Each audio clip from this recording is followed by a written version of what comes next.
Good afternoon, everyone. It's my pleasure to welcome you to the FPA Research Excellence Award Symposium. I'm André Plaut, Dean of the Faculty of Public Affairs.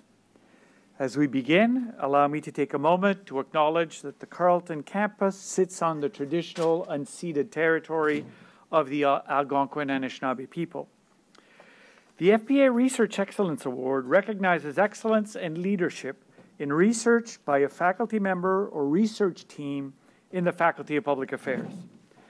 The tradition in FPA is that the recipient of the award holds a lecture or a symposium organized and funded by the Office of the Dean. And this is what brings us together today. We are recognizing the research of Professor Kamari Clarke, the winner of the 2017 Research Excellence Award.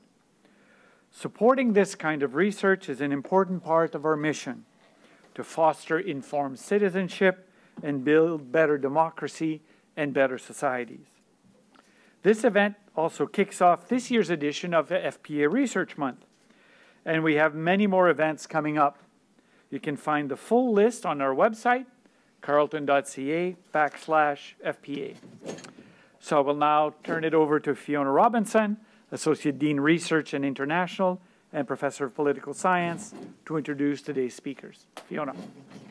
Well, it's my pleasure to be here, and my job is to introduce the Research Excellence Award winner, Kumari Clark, and then to introduce her panelists who have traveled quite a long way to be with us here today. As Andre said, I am Fiona Robinson, Professor of Political Science. I'm also the Interim Associate Dean, Research and International in the Faculty of Public Affairs. So it is my pleasure to introduce the winner of the 2017 Research Excellence Award and the keynote speaker and organizer of today's symposium, Professor Kamari Clarke. Professor Clarke is a professor of Global and International Studies at Carleton University with a cross-appointment in the Department of Law and Legal Studies and Anthropology. And she also serves as a technical advisor to the African Union Legal Office. And as I said, she is this year's, or last year's, I suppose, technically, winner of the Research Excellence Award. Professor Clarke's research is both multidisciplinary and engaged in the study of global and transnational formations.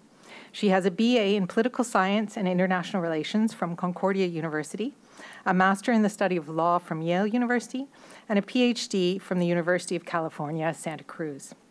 Her research explores issues having to do with the emergence of new international tribunals, as well as the increasing judicialization of international justice and its implications for rethinking the political in the contemporary period. She is the author of over 40 books and articles. These include Mapping Yoruba Networks, Power and Agency in the Making of Transnational Communities, published by Duke University Press in 2004, Fictions of Justice, the International Criminal Court and the Challenge of Legal Pluralism in Sub-Saharan Africa, published by Cambridge University Press in 2009, and her forthcoming book, Effective Justice, the International Criminal Court and the African Union Pushback. During Professor Clarke's academic career, she has held numerous prestigious fellowships, grants, and awards, such as a 2-year President's Postdoctoral Fellowship at the University of California, Berkeley, a Social Sciences and Humanities Research Council of Canada Fellowship, research funds from the Ford Foundation, the Werner Gren Foundation, the National Science Foundation, and the Open Society. We are very grateful to Kumari for preparing the keynote address that she is about to give, and also for organizing the event today. Kumari has invited 3 esteemed scholars of international law and international relations to join her in a discussion following the keynote. And then after the panel discussion, we should have a good chunk of time left for questions and general discussion. So I haven't yet introduced the other panelists. We haven't discussed this. Would you like me to do that now? Or would it be more appropriate to do that after you're finished, do you think? After? Okay. So focusing then on our speaker for today, it is my great pleasure to introduce Professor Kamari Clarke. Thank you, Fiona, for that introduction. And of course, thank you to Dean Plaut for the ongoing support as well as facilitating this event. My deepest thanks to Andrea, as well as Karen Kelly and the FPA staff for their support of this event. Of course, a special thanks to my colleagues, frankly, to Sarah Kendall, to Bronwyn Liba, and to Siba Grovogi. As I reflected on who's here today, I really can say that I could not ask for a better set of interlocutors to engage with me on these quite difficult and very important sets of issues that are here. And so when I was told that I could put together my wish list of people with whom I want to be in conversation, and they were the first people who came to mind. So it's really a pleasure to have them here, and to have them here helping us launch FPA Research Month this semester.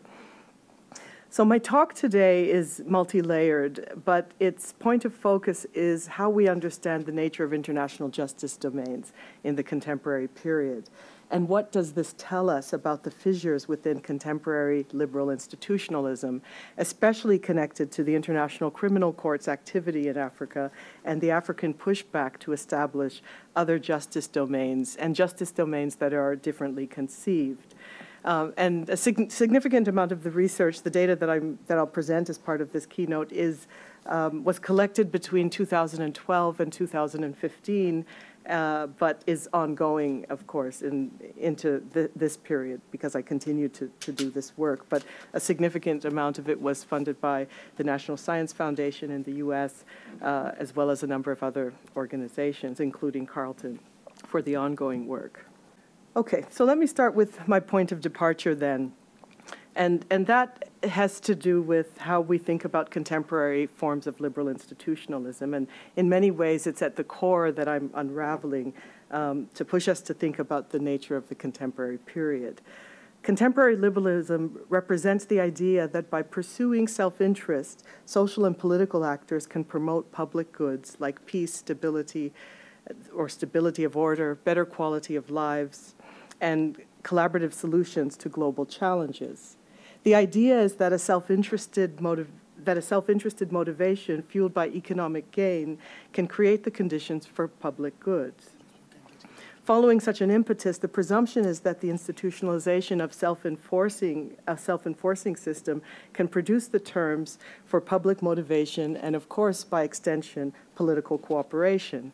For example, and certainly in the international terrain, international organizations are often seen by liberal institutionalists as providing a means for states to be able to cooperate. The idea is that state actors can work together through international organizations like, as we'll see today, international courts, in order to provide solutions to various cooperation and coordination problems that they may have. According to this logic, if you build political and economic interdependence amongst states, political cooperation will increase. However, as many of us may probably agree, these notions of cooperation and engagement are often more fictive than real. They provide the perception that freedom and liberty exist and that stakeholders can work through international institutions to produce the terms for cooperation that can ultimately lead to equality for all. The point of departure for my talk today is whether we're actually seeing a retraction in these forms of liberal institutionalism today, and what asking this question might tell us about the nature of international norms underway. Or, of course, as we'll think about or consider, are we seeing the rise of prosecutorial justice as a trend in the transformation of new justice norms? In asking that question, or asking these two sets of questions, I start then with a contemporary phenomenon that is at the core of much of this research, which is retractions and withdrawals. We live in a moment where neoconservatism and anti-imperial invigorated retractions are at large, and are part of not only governmental policies, but also part of the way that everyday people may, in fact, and are engaged in the articulation of justice.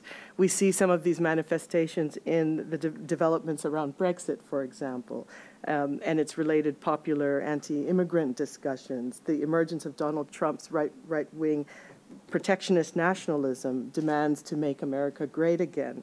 Perhaps even we may reflect on the retractions and negotiations vis-a-vis NAFTA.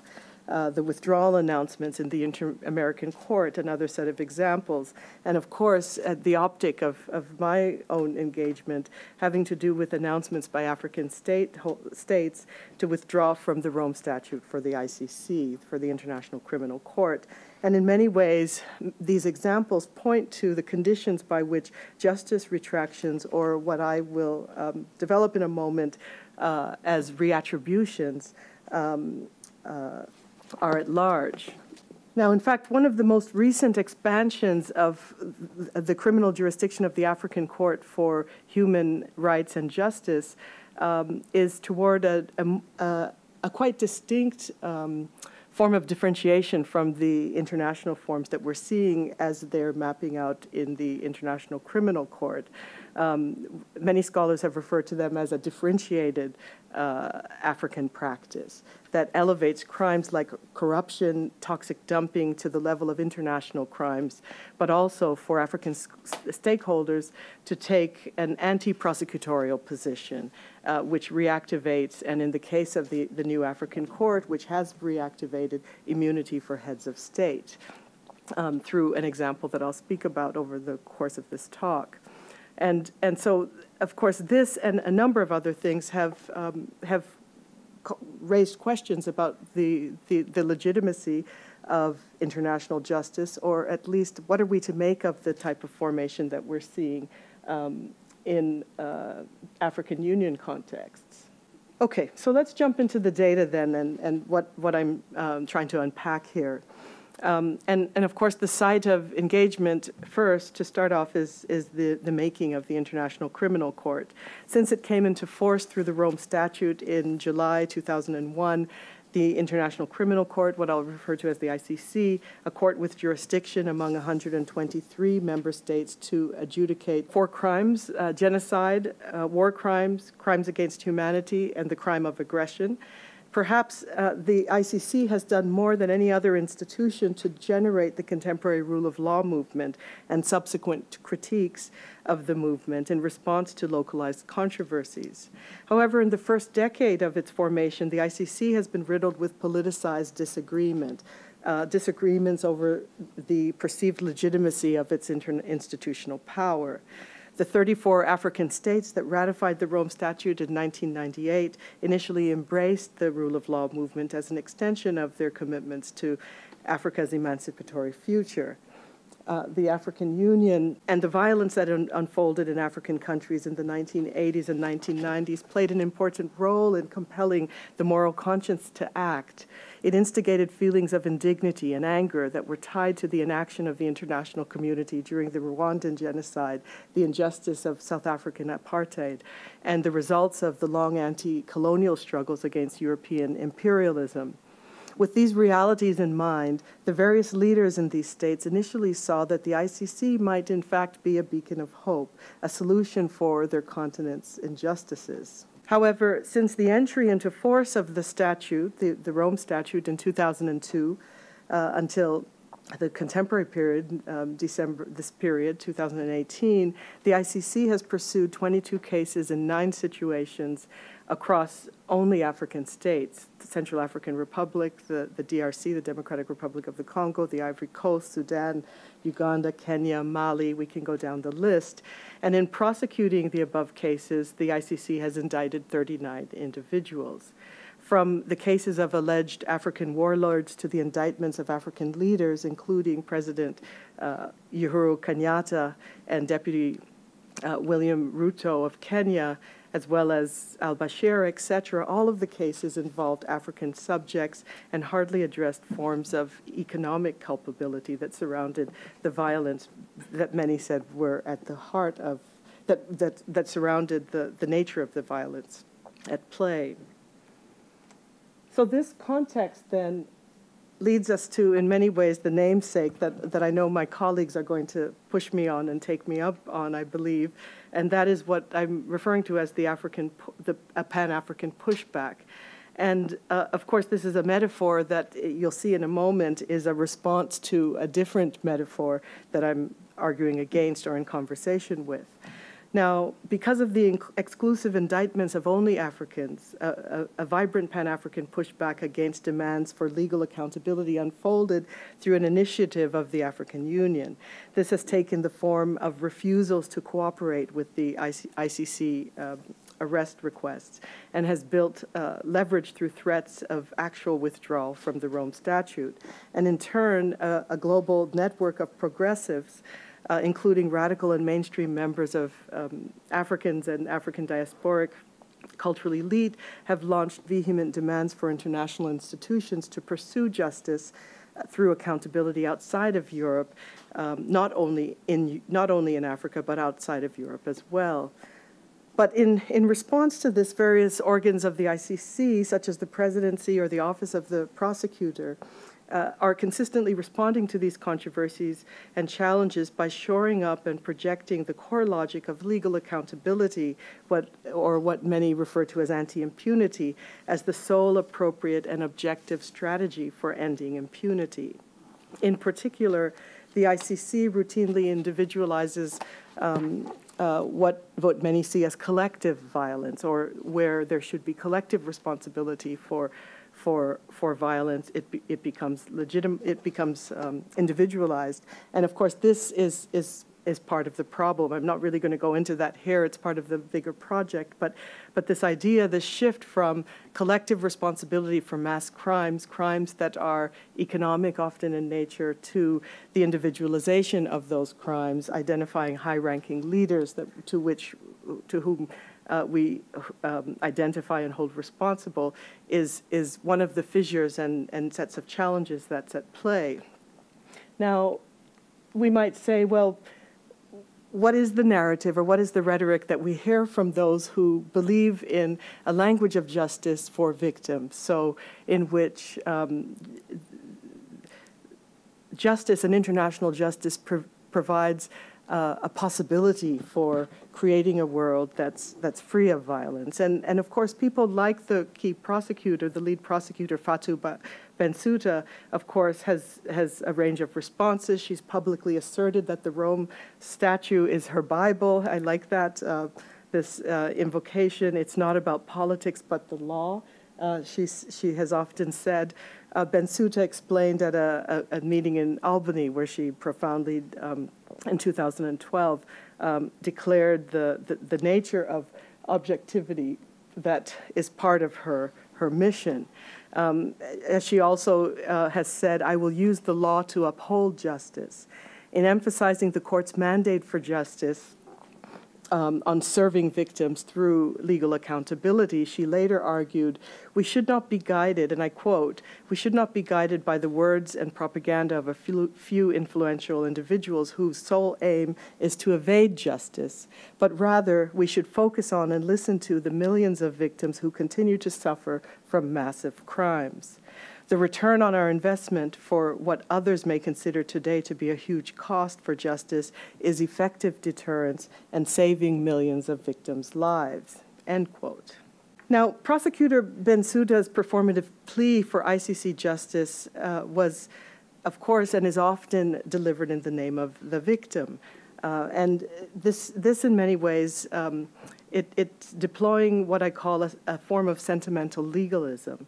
Her narrative construction follows a liberalist legal discourse that equates justice with the law and invokes a mission of protecting victims against powerful perpetrators who have, as she says, enjoyed impunity for too long.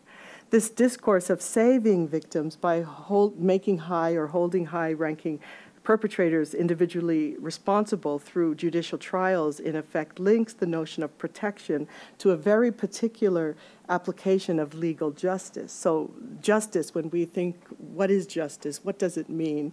The kind of anti-impunity movement that is at the heart of ICC jurisprudence certainly is legal justice, right? It is about the application of the law and the individualization of criminal responsibility in the case of the ICC. So holding perpetrators responsible.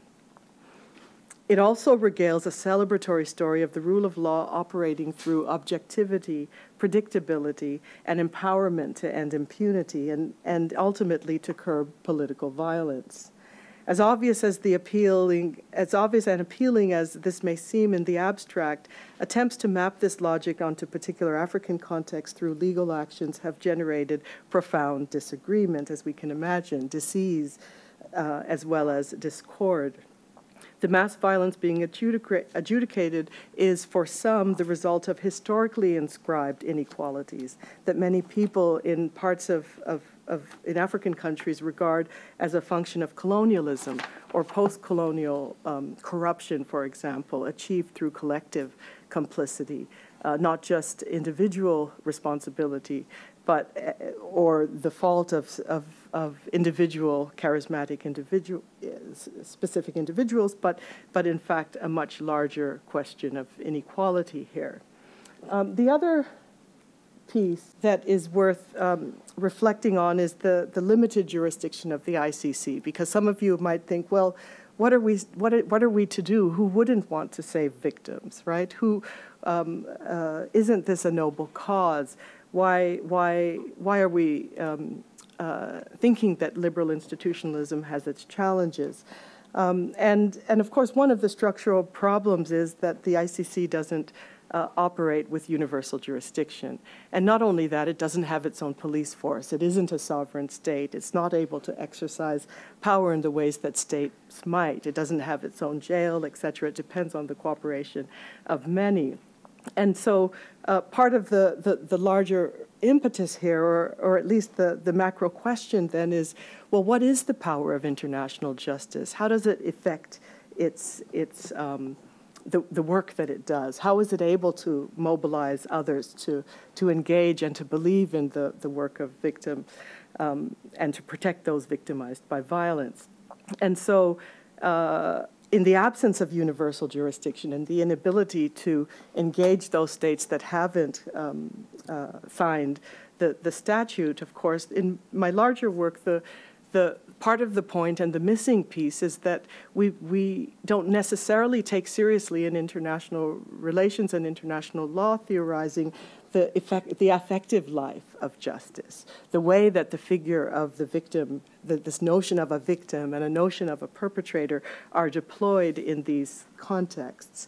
And the pushback that we're seeing, in fact, highlights some of those, the ways that these forms of legal sentimentalism play out. So let's reflect on some of the statements that we've seen by a number of African leaders whose overt pushbacks have been quite profoundly relevant. And in many ways, this is a way to lead to what I'll demonstrate through is an attempt to produce a new institution that does something very different from the kind of justice model that we understand to be ICC justice. Now, let's look at someone like Rwandan President Paul Kagame. Now, identifying the ICC as highly biased and uneven, some African leaders like Rwandan President Kagame have responded to the structural injustices at play with international justice or ICC justice. He offered passionate utterances such as declaring that the ICC appears to have been, quote, put in place only for African countries, only for poor countries. And he continues, every year that passes, I am proved right. Rwanda cannot be part of colonialism, slavery, and imperialism, end quote. This comment made in 2009 reflects the perspective of many on the continent who have begun to perceive the ICC not as a mechanism for a more hopeful future, but rather a force that seeks to continue a long and tragic history of exploitation, racism, and external control of Africa. So, of course, this narrative is predominant and certainly at the highest levels of government. So Kagame, oh yeah, okay. So in this slide, he then, in one of his opening statements at the Committee on Intelligence in 2016, he continued with his critique by saying, accountability for crimes, and I quote, accountability for crimes is a principle that the African Union endorses without ambiguity. But politicizing justice and deploying it more or less exclusively against one continent or pursuing it selectively for whatever reason is not the answer. It is a form of lawfare where international law is abused to keep Africa in a subordinate position in the global order, end quote. Now, this notion of ICC as lawfare, the use of law to engage in social, political, or military battles, implies the deployment of law and its institutions to defeat African authorities through displacing perceived sources of violence. Similar responses of anger against what they call lawfare have included direct accusations of racist and imperial motivations. We might also look at the example of the Ethiopian Prime Minister at the end of an AU session in 2012. He was also at this time, 2013 I should say, and he was also at this time the chairman of the African Union, and he argued that, and I quote, "The process that the ICC is conducting in Africa has a flaw. The intention was to avoid any kind of impunity in ill governance and crime, but now the process has degenerated in some kind of race hunting," end quote. Now, for many, then, the ICC has come to embody evidence that colonialism still exists, now in a new form. And yet, critiques of the ICC can in turn serve to simplify the character of critics papering over their own public contradictions. So, for example, despite President Kagame's international reputation as a leader preaching reconciliation, a man who as a child escaped death during the killing of ethnic Tutsis and who is now seen as having led Rwandan to rise above age-old divisions and the horror of genocide, he's also popularly seen as having exploited Rwandan's tragic history and produced a Tutsi-dominated authoritarian regime with a track record of suppressing opposition and covering up its own violence. So, of course, it's not simply that these narratives are profoundly legitimate and true. It's that that they exist with contradictions. But part of what I'm highlighting here is the role of the public rhetoric and the effective role in producing a particular discourse, and how that discourse has particular implications and is leading to the development of new institutions that are somewhat differentiated, which I'll talk about in a moment. Various members of the African Union who have pushed back against anti-impunity assertions of justice have insisted instead on the relevance of history and politics in attributions of culpability, and thus the deliverance of what is differently seen as justice. And here, often, I think about the role of the imaginary. So when we, international lawyers map out the genealogy, the international law genealogy, and the move toward individual criminal responsibility, they may very well start with Nuremberg as a starting point in thinking about the development of jurisprudence around which individual culpability took shape.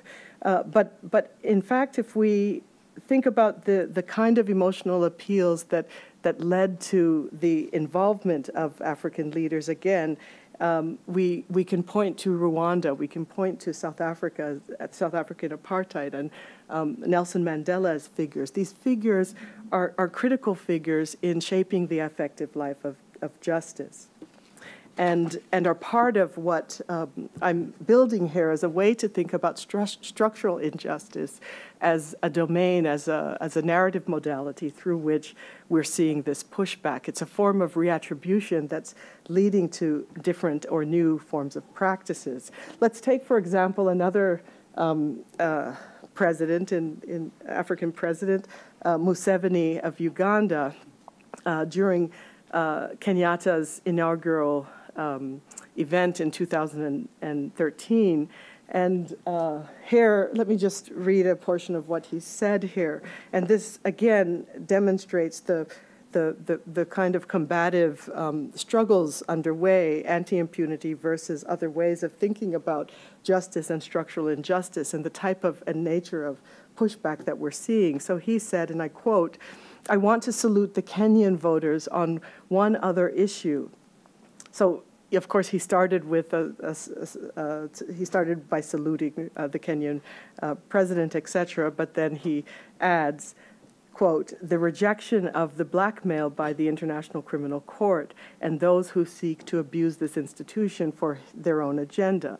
I was one of those who supported the ICC because I abhor impunity. However, the usual opinionated and arrogant actors using their careless and shallow analysis have now distorted the purpose of that institution. In Uganda's case, between 1966 and 1986, we lost about 80,000 people. How did we handle that sad history? Have you ever heard us asking the ICC or the United Nations to come and help deal with that sad chapter in our history?" These sentiments communicated to African constituencies and delivered with tones of anger and irony reflect the perception that the rule of law movement has little space for considering the longer histories of inequality that fabricated underlying structures of violence on the African continent. They also encapsulate the resonant feeling of resentment that France and England and other former colonial hegemons, as well as the United States, a contemporary empire, continues to maintain a patronizing relationship with former African colonies, a relationship that is expressed, among other ways, through deep ties to military training, the use of force, and threats of regime change through international legality. This has not only manifested in military interventions and NGO funding to propel anti-impunity work, but also judicial control through international courts. And so this is the manifestation and the perceived manifestation of what this means. The predominance of African cases, of course, is just a case in point of how it looks and what that means for it to look in that way, that these are African cases and yet an extension of earlier forms of colonial politics. Now, also part of this is the recognition of the erasure of politics. Now, and this really gets to the heart of the theorization that I'd like to put forward before making clear what I'm arguing against. The international law insists on an originary presumption that justice should be universally protected and pursued for all human beings, and this we know is part of the declarations, etc. But the perception of a double standard in practice has, of course, and is, of course, part of what has led to the angry assertions that we're seeing by many who are concerned that Western liberal sentimental legalism only serves to erase politics through its insistence on objectivity, for example, and fill vacant spaces with icons that inspire what many see as empty social actions without any material gains for African citizens. Now, this perceived erasure, this idea of the erasure of the political is what I'm calling legal encapsulation, which is the perceived erasure of politics through this focus on legal justice. So this is this idea that justice is, that we can understand justice by recognizing justice as legality. And in fact, we all do it. When you think about court cases and, you know, the death of someone shot by a police officer, we stand in front of, people may stand in front of courtrooms demanding that the outcome is guilty, for example, or an outcome that is productive of justice. And so we see in our popular imaginary these notions of justice being increasingly, of course, aligned with legal justice. And here, this is what I'm referring to as legal encapsulation, a manifestation of the contemporary period in which it's not the political but judicial action that is deemed the future of lived justice, and certainly increasingly. And what's interesting about this manifestation of legal encapsulation is the role of the victim.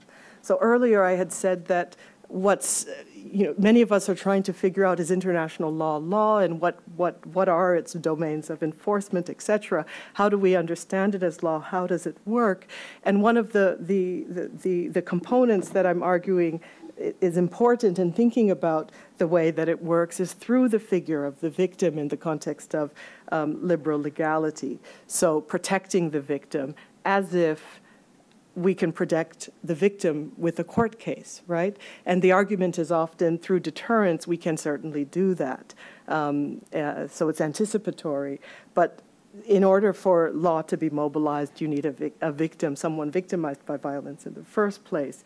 And so this notion of legal encapsulation then is at the heart of the contemporary period that I'm arguing, and the role of the victim, the affective imagery of a victim as well as a perpetrator. And I'm not going to talk much about the victim and the perpetrator here, but to suffice and say that it's the conceptualization and the deployment of legal encapsulation that anti-impunity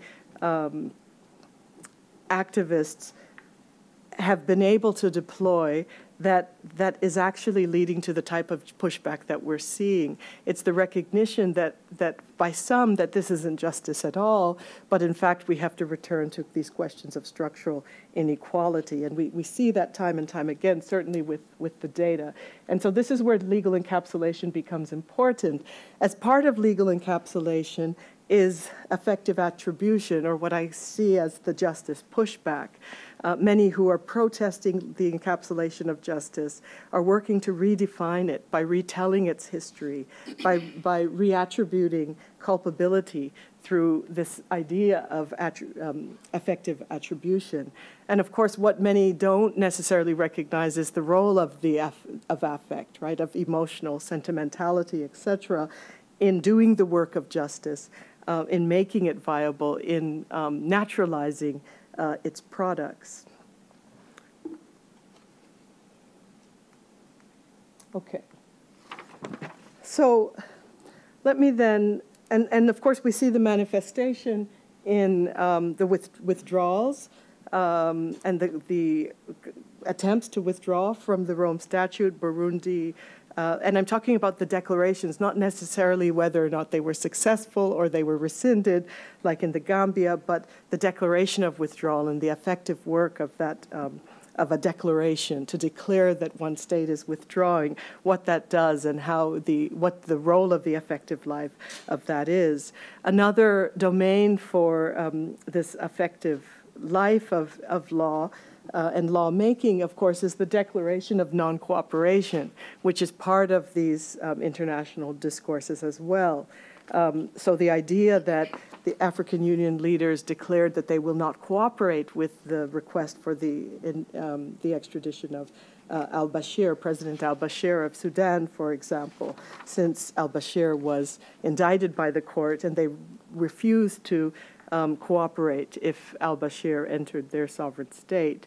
And there were a number of other pushbacks. The proposal to, for example, amend what is called Article 27 of the Rome Statute, which is the component of the statute that insists on that no one is immune, no one is above the law. This is Article 27, and its eventual manifestation was in not only requesting the amendment of Article 27, but institutionalizing it in Article 46A bis of the new African Court, where in terms of the development of a regional institution, what we see is not only the insistence that African leaders should not be indicted while in office, but a form of institutionalization through this African court. And so these manifestations, and here actually we see it in this example in the PowerPoint, a number of declarations, AU member states shall not cooperate for the arrest and surrender of President al-Bashir. And we see a number of declarations. We saw the earlier for Gaddafi, later with al-Bashir, etc. So these manifestations really are what I'm referring to as refusal. that in the contemporary literature we see significant invocations of the refusal, or otherwise the pushback. And the immunity provision provides one example of that. They highlight problems, of course, with cooperation, the coordination, and in fact, we might even say that it appears to be the retraction of liberal institutionalism. The form of retraction that I'm referring to is not the fundamental disappearance of liberal institutions. Rather, it's people's growing disillusionment with such institutions and their attempts to grapple with the reality that Africans have long been the subject of external domination, plunder, extraction, and extremes of state power alongside revolutionary action. Multiple traumas over generations elicit a broad and deep range of emotional responses that are far more complex than the central logic of law itself.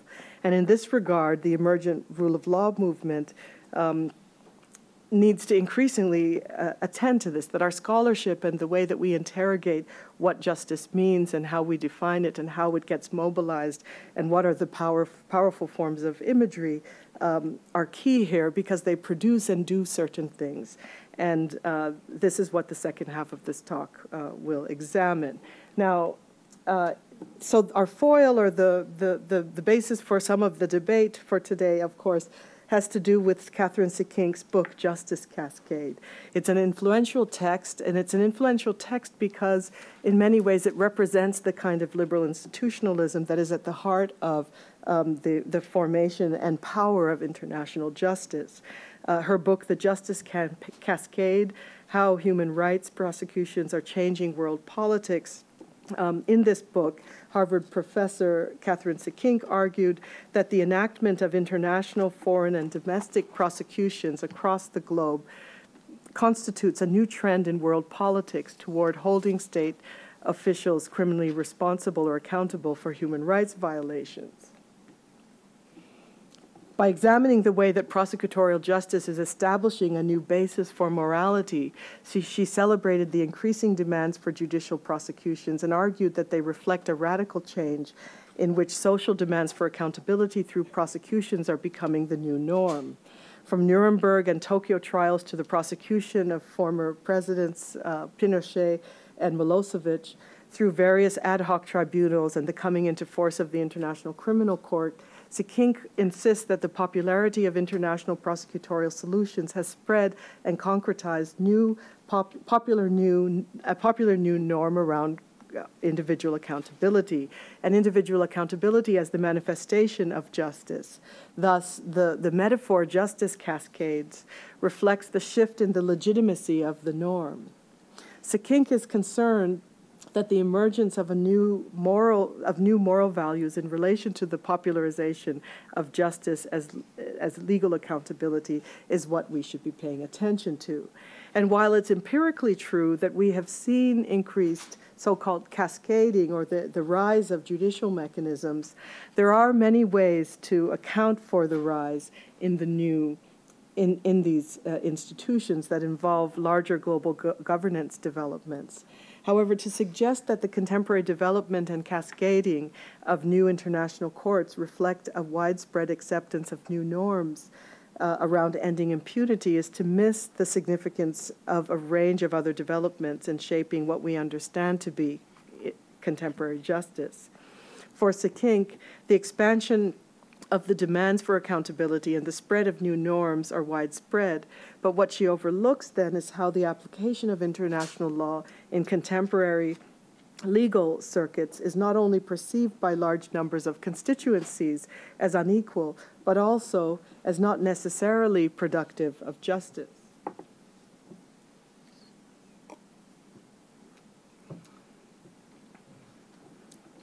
The reality is that there's an equally sobering destabilization of what she calls justice cascades that points to the actual retraction or rethinking of the nature of various prosecutorial trends, especially from the global north to the global south. We're seeing contrary prosecutorial norm developments underway in the form of pushbacks to not only international justice institutions, but also to the conduct being criminalized. And this is really where I'm going to hone in on conduct being criminalized as one of a key, as a final example for making sense of how we might think differently about the rise and nature of prosecutorial justice. Of course, so the nature and the conduct, of course, and so what I'm referring to are the new crimes that are being introduced by African stakeholders, crimes that are seen as economic crimes, not crimes that often people classify as political crimes, as in genocide, etc., where we have a very narrow window through which to measure genocidal intent, but instead a range of other crimes, which I'll point to in a moment. Okay, so the point here is that what we get from Sekink and her argument is that justice is legal justice, right? That legal accountability becomes the way through which we understand this, but also the individualization of criminal responsibility is part of the analytic rubric through which we understand this. And we see the language, the discourse of pro-accountability as a compelling discourse through which international justice gains its power. And so Sekink refers to it as cascading, that we've reached a point where we've developed and institutionalized new norms, new justice norms underway. Now, what is the contrary position, or how do we think about this conceptualization that is so popular in international legal and political scholarship around the judicialization of justice and the Justice Cascade? Well, the contrary position suggests that the root causes of African violence are not necessarily being addressed through conceptualizations of guilt that focus on individual criminal responsibility.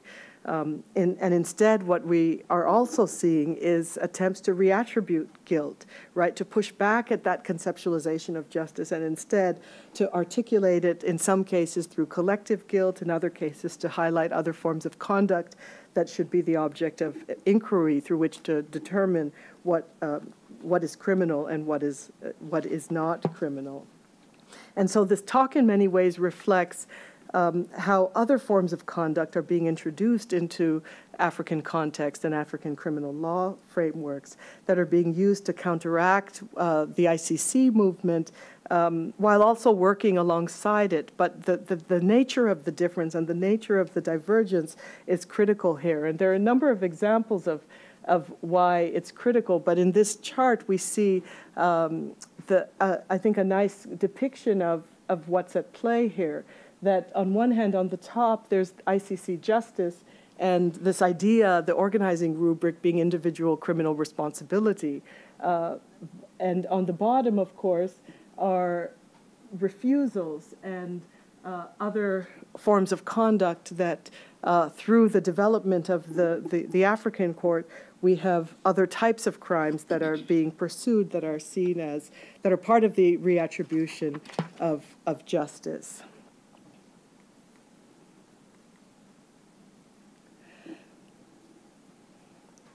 So by not accounting for the way that these growing international judicial horizons are delimited and the way that they're emerging as protests against international institutions, unable to address the violence they were meant to end, Sekink then misses the way that discourses surrounding international justice cascades actually crowd out other justice cosmologies. And while it's clear that people everywhere feel comforted by the existence of judicial mechanisms that reflect their values, the reality is that justice cosmologies that are seen as producing contrary effects are often called into question, and this is certainly the case with these justice pushbacks. And it's certainly the case that ICC, the overactivity in African context by the International Criminal Court are leading to the kind of retractions and protests that are important to recognize as well. And this is what Sekink misses. So here we go to pull this together then and to wrap it up, the indictments of the African court as a justice pushback. And I think my colleagues will also have something to say about this conceptualization, so I will defend it with all of my heart here. And so what do we have with this pushback or this conceptualization? So not justice cascades, but the pushback. So indictments of sitting heads of state, this is an example of a manifestation of the justice pushback where, as I said earlier, there were declarations in 2002, the 2013 summit in Addis Ababa, in which African leaders decided, and I quote, no charges shall be commenced or continued before any international court or tribunal against any serving AU head of state or government or anybody acting or entitled to act in such capacity during their term of office. And of course, this was a declaration and a popular declaration that circulated, that got profound pushback around ICC indictments. And this led to the development or the expansion of what is the African Court of Human and People's Rights, but the expansion of that court to create or to include both criminal and general jurisdiction. And so what we have with the expansion then is a new protocol that amended an earlier protocol to establish the African Court of Justice and Human and People's Rights. And this court, of course, what's significant, someone like Catherine Sekink would say, well, yes, Kumari, this is yet another example of a justice cascade. What we have is another court, another modality, another mechanism for that demonstrates that we've created a new norm, that no one is above the law, etc. I'm not introducing this as an example of further instantiation of a justice cascade. In fact, what the African Court is and what's important here is for us to recognize the type of pushback that it represents. It isn't simply business as usual. What it is an attempt to rethink the code, the categories of crime that are being adjudicated. And so unlike Rome Statute crimes, genocide, crimes against humanity, war crimes, etc., we have the extension of the criminal jurisdiction of the African Court that includes, of course, those core crimes that are part of the Rome Statute, but that also include what many see as enabling crimes, so economic crimes. Toxic dumping is one of the crimes. Corruption, drug trafficking. That these categories of conduct are being questioned. These categories of conduct are actually that are being elevated to the international domain, are part of the pushback to the ways that we understand this norm and the execution of this norm as business as usual. And what's quite controversial here is that it also includes the 46A bis, which is the famous Malabo Protocol immunity provision, so that African leaders cannot be indicted while in office, which is also controversial because it's parallel to and contradicts Article 27 of the Rome Statute, which basically says no one is above the law, right? So you have an international justice, no one is above the law, which means that heads of state do not have immunity, and instead you have a pushback in which heads of state do have immunity while in office, right, with this Malabo Protocol provision. And so what we have instead is a justice pushback, a Pan-African project born of inequalities tied to Africa's place in the world, but conceptualized in relation to the realities of political and economic violence in African landscapes. And this is a difference that makes a difference in many ways, that liberal institutionalism might in fact have us gloss over and lump it simply as more and more courts and a manifestation of a new norm. But the kind of refusal and the nature of the insistence and the the domain and the categories of crime push us to think about the way that justice is actually being reattributed, the forms of refusal that are critical to keep in mind, but that also move us simply from this notion of individual responsibility. And instead, one of the things that we see in the proposed court is criminal corporate liability, so that it's not simply individuals who are criminally held accountable, but corporations who are mining and causing undue harm to local people, etc. And it's these innovations that are key to the nature of the pushback, or what I'm calling forms of reattribution. And so in this light, let me wrap up then by pointing to a number of the crimes that we can certainly talk about some more in a moment in the question and discussion period.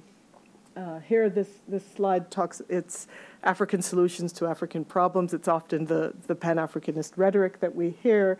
But the idea is, and I think the idea is an important one, beyond the rhetoric, the cultural context, the relevance of particular types of crimes, and the root causes of those crimes are key to thinking about how we go about prosecuting and deterring certain kinds of practices that involve violence. So let me just end by the final example, which this is one of many examples of the crimes in the Malabo Protocol, and in this case, it's the crime of trafficking in hazardous waste. So there's a range of reasons why such economically driven crimes, of course, have been included in the Malabo Protocol for the African Court, and especially because of the role of cross-border drug trafficking, for example, in enabling violence and the kind of funding as a means for funding armed attacks.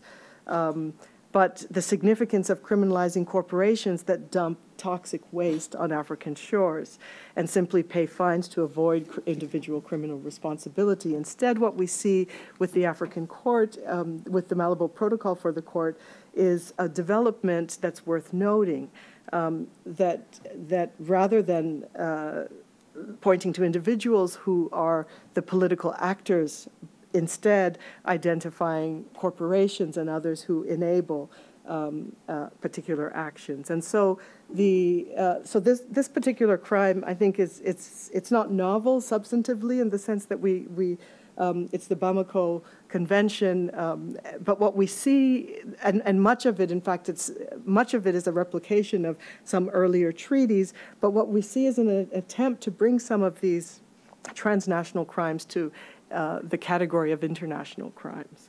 Of course, also the case with corruption. I have the article down here. I don't have the time to go through it, but illicit exploitation of natural resources, this is another category of crime. Mercenaryism is another category of crime that is within the chapeau of crimes for the African Court. Criminal corporate liability, this is another category of crimes. And so the type of reattribution that we're seeing here are statements about justice means different things. And if we're really going to address the nature of justice, we have to address the root causes of justice, of violence. And then, of course, the immunity provision, which this is a funny spoof, of course. And it's a difficult issue because on one hand, immunity, everyone wants to believe that everyone should be, no one should be above the law. And instead what we have are African leaders saying, while we are in office, you cannot pursue indictments against us. And of course, this is, many scholars would say that the Malabo Protocol is a protest treaty because they're protesting against the ICC's over interest in indicting African leaders. Okay, so to conclude then, While it's clear that justice cascades have resulted in the emergence of the pro-legal accountability movement, the more important arguments that shape how norms unfold are tied to the vociferously debated questions around what should be criminalized, who or what should be held accountable, what the spaces of justice are, and what form it should take. Articulated as a pushback and not a continuity, so a continuity of forms, and yet another court, for example. Asking these questions redirects us from quantifying the expansion of international trials as the measure of new justice formations. It allows us to recast the ways that norms are shaped as products of affective commitments that reflect particular historical taxonomies through which subjects and practices are actually constituted. This is important because attention to how legal forms are brought into being and become institutionalized is critical for making sense of the limits and the possibilities of justice itself. Unlike Sekink's assumptions about justice, these articulations of justice do not spread evenly and articulate through norms and histories. They spread with insights of inequality and attempts to rectify formations that have arisen in an effort to counter the spread of, for example, a Nuremberg justice model doesn't quite reflect the particularities of the roots of political violence in these parts of Africa. This reality not only highlights the problem with the ICC's failure to universalize its forms of judicial justice, but what we see is that the law operates within horizons that shape its norms and authority. Highlighting the fissures around the nature of contemporary judicial commitments allows us to make sense of the contested terrain within which prosecutorial justice is actually unfolding. It is the meaning of judicial prosecutions and the socio-political sentiments that accompany them that are key to how and why the demand for prosecutorial accountability is unfolding. Through particular ways of organizing subjects and erasing the conditions of their making, liberal legalist discourses shape notions of justice using particular constructions of crime. Yet those engaged in the instrumentalization of legal articulations do not necessarily recognize the role of the socio-political dependencies that shape their work. Instead, the opposite relationship to international law's existence is at play. Liberal legality reflects constructions of predictability and objectivity, all central to the ICC's pro-accountability discourse and carried over to the making of the African court, but substantively invigorated to address the nature of inequality in the classification of crimes. But in ICC anti-impunity domains, the place of politics in lawmaking is often disavowed because of its overt forms of subjectivity, for it's seen as contrary to law's principles of objectivity that are reflective of the nature of such justice-making projects. The formation of new regional institutions reflects, and one of them, of course, being this African court, it reflects an embodied pushback against the internationalizing trend, and in many cases reflect attempts to reattribute the individualization of criminal responsibility without addressing other forms of responsibility, as we saw with toxic dumping and some of the other crimes. The African system and African realities being imagined by those engaged in the making of the Malabo Protocol is an Africa to which long-standing and deep patronage commitments lie, but for which the application of legal instruments are seen as needing to address various structural and economic concerns. This requires that its stakeholders engage in reattributing culpability and reassigning for economic and political action those matters that are of grave concern to the African continent.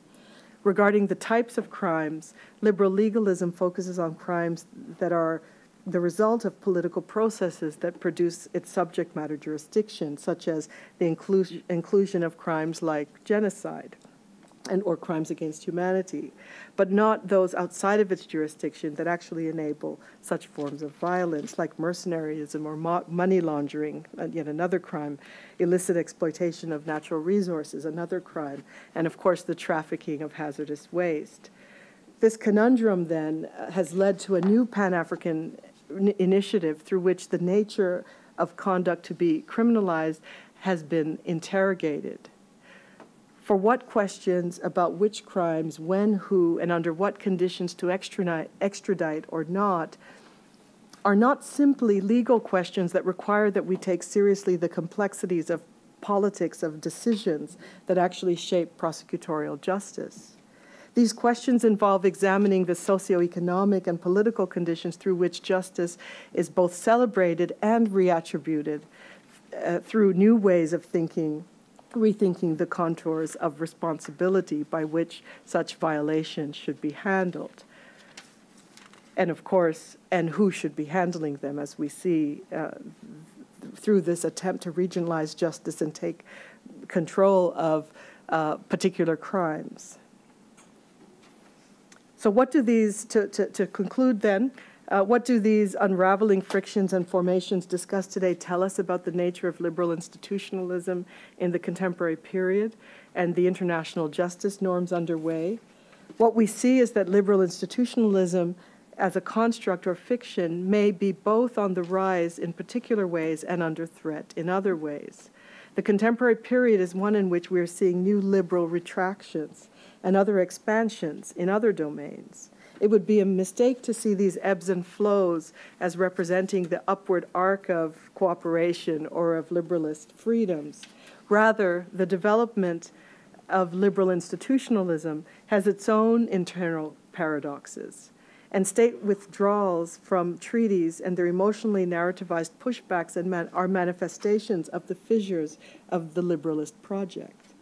As such, they call on us to reckon with the complexities of international justice institutions and to focus on not just the structure of legalism underway, having a treaty or having a court or having a judge, but instead the nature of its interventions. What I've shown is that various effective forms of reattribution, like the AU immunity position, or the Rome Statute withdrawal strategy, the AU's Rome Statute withdrawal strategy that was announced by the African Union, represent some of the key challenges of cooperation today. They highlight problems with the coordination of international bodies and reflect what appears to be the retraction of liberal institutionalism. The form of retraction that I'm referring to is not the fundamental disappearance of the fiction of the liberal order. Rather, it's people's growing disillusionment with such institutions and their attempts to grapple with the reality that Africans have long been the subject of external domination, plunder, extraction, and extremes of state power alongside other forms of action. Multiple traumas over generations, of course, are manifestations of this, and in this regard, the emergent rule of law movement seeks to compensate for these institutional vulnerabilities with arousals of collective emotions translated into publicly articulated refusals, refusals to engage, refusals to submit, and refusals to be subject to the jurisdiction of the rule of law, or at least the jurisdiction of the International Criminal Court's rule of law. This has become manifest in the development of an African Union withdrawal strategy that has refocused its efforts to build alternative regional mechanisms like the African Court that's underway, and ultimately leading to the formation of the criminal jurisdiction of this court.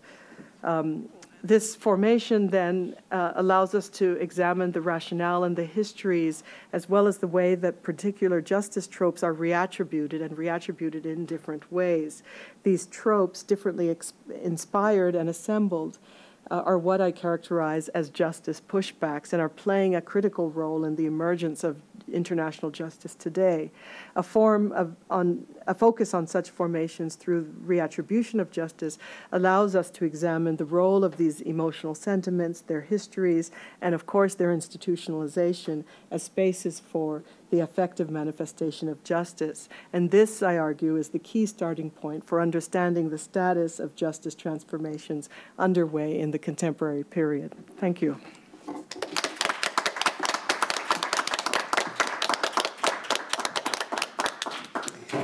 Thank you very much, Professor Clarke. So it is now my pleasure to introduce the panelists. and I have them in the order from here towards Kamari, so I'll read them in that order. I'm not sure the order in which you're going to speak. But so first, to my right here is Professor Bronwyn Libaugh from the University of California, Riverside. Professor Libaugh is Associate Professor of Political Science at UC Riverside, where she teaches courses in human rights, transitional justice, political theory, international politics and ethics, and environmental justice. She received her PhD in political science from UC Berkeley. Professor Libaugh's research focuses on human rights, humanitarianism, and transitional justice. Her first book, Judging State-Sponsored Violence, Imagining Political Change, won the 2012 award for the best book on ethics and international politics, given by the International Ethics section of the ISA, International Studies Association. She is currently working on 2 new projects. One project, oh, it's all right. It's interesting. A Trace of Hope, Human Rights and the Memory of Resistance, critically examines how human rights and transitional justice practices have conceptualized, documented, judged, and avoided various forms of resistance to the abuses that they confront.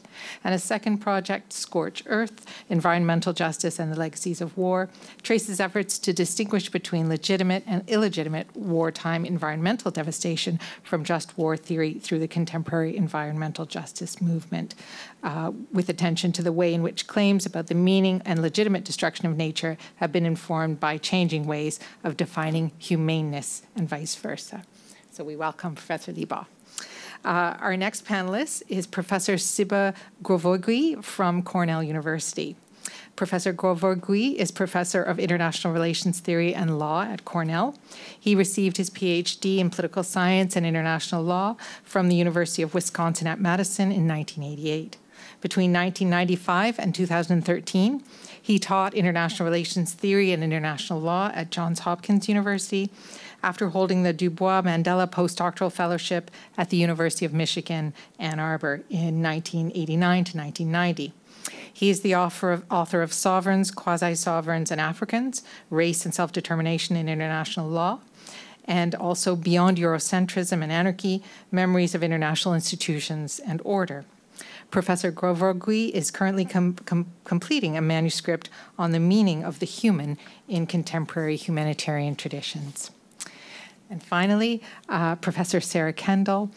Dr. Sarah Kendall is Senior Lecturer in International Law at the University of Kent in England. She studies the discursive forms and material practices of international law and global governance. After earning her doctorate at the University of California at Berkeley, she wrote her dissertation on the Special Court for Sierra Leone, where she wrote her dissertation. She worked as a researcher in the Department of Public International Law at Leiden University, where she studied the effects of international criminal court interventions in Kenya and Uganda. She also taught international relations at the University of Amsterdam before moving to Kent.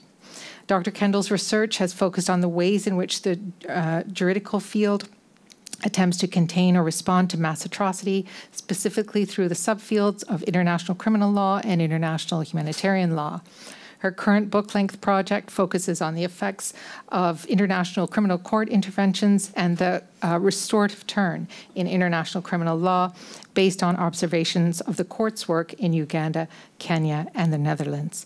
Her co-edited volume, Contested Justice, The Politics and Practices of International Criminal Court Interventions, was published by Cambridge University Press in 2015. So we have a really illustrious panel here, and I'm sure they're eager to respond to Kamari's very interesting and provocative lecture. So I will hand it over to whoever's going first. No order? Yeah, there's an order. Okay. We have Siba here. Okay, Siba. Okay. They are. You have to get pretty close. Okay. Thank you all for inviting me. I am happy to be here at Carleton. It's my first visit, and I actually know quite a bit of people here at this university, including the moderator, whose work I knew. We don't have any kind of personal relationship, but I know her work, and I know a lot of people here at this university. And I'm also happy to be in this space and to be talking about Africa with regard to international law, international justice. And I'm also equally, I was happy that Kamari's work, this particular work had as its background this context of liberal internationalism and Justice Cascade. I want to say that the way I've actually I've drafted and redrafted my response multiple times for now over a week. And I settled on the question of particularism. There's a manner in which particularism functions in both instances of the Justice Cascade and the Pushback.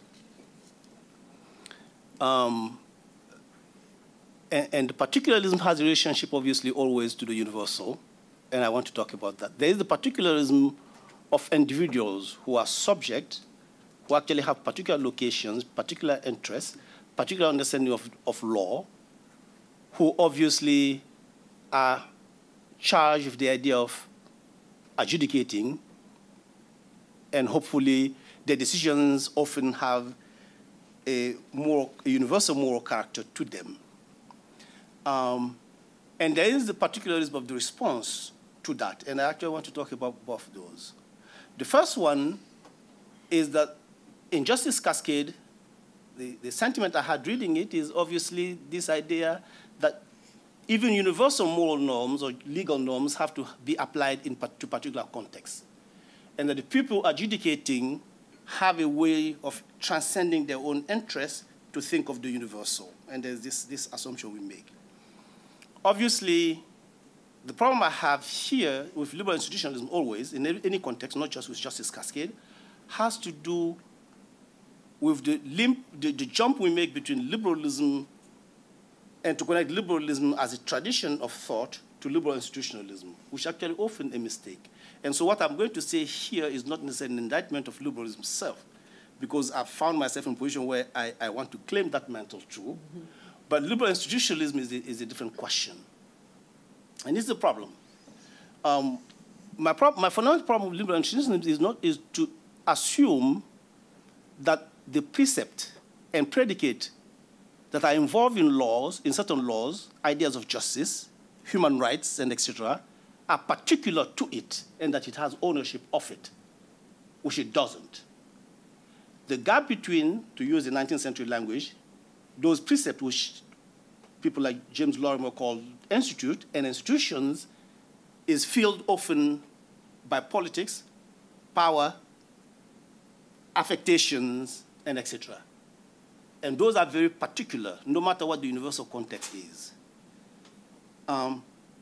And so I want to be, I actually wish that the author Justice Cascade would be here because I would have spoken directly, but this is not fair if I went through a lot of, if I do an indictment of the perspective, because the author herself is not here.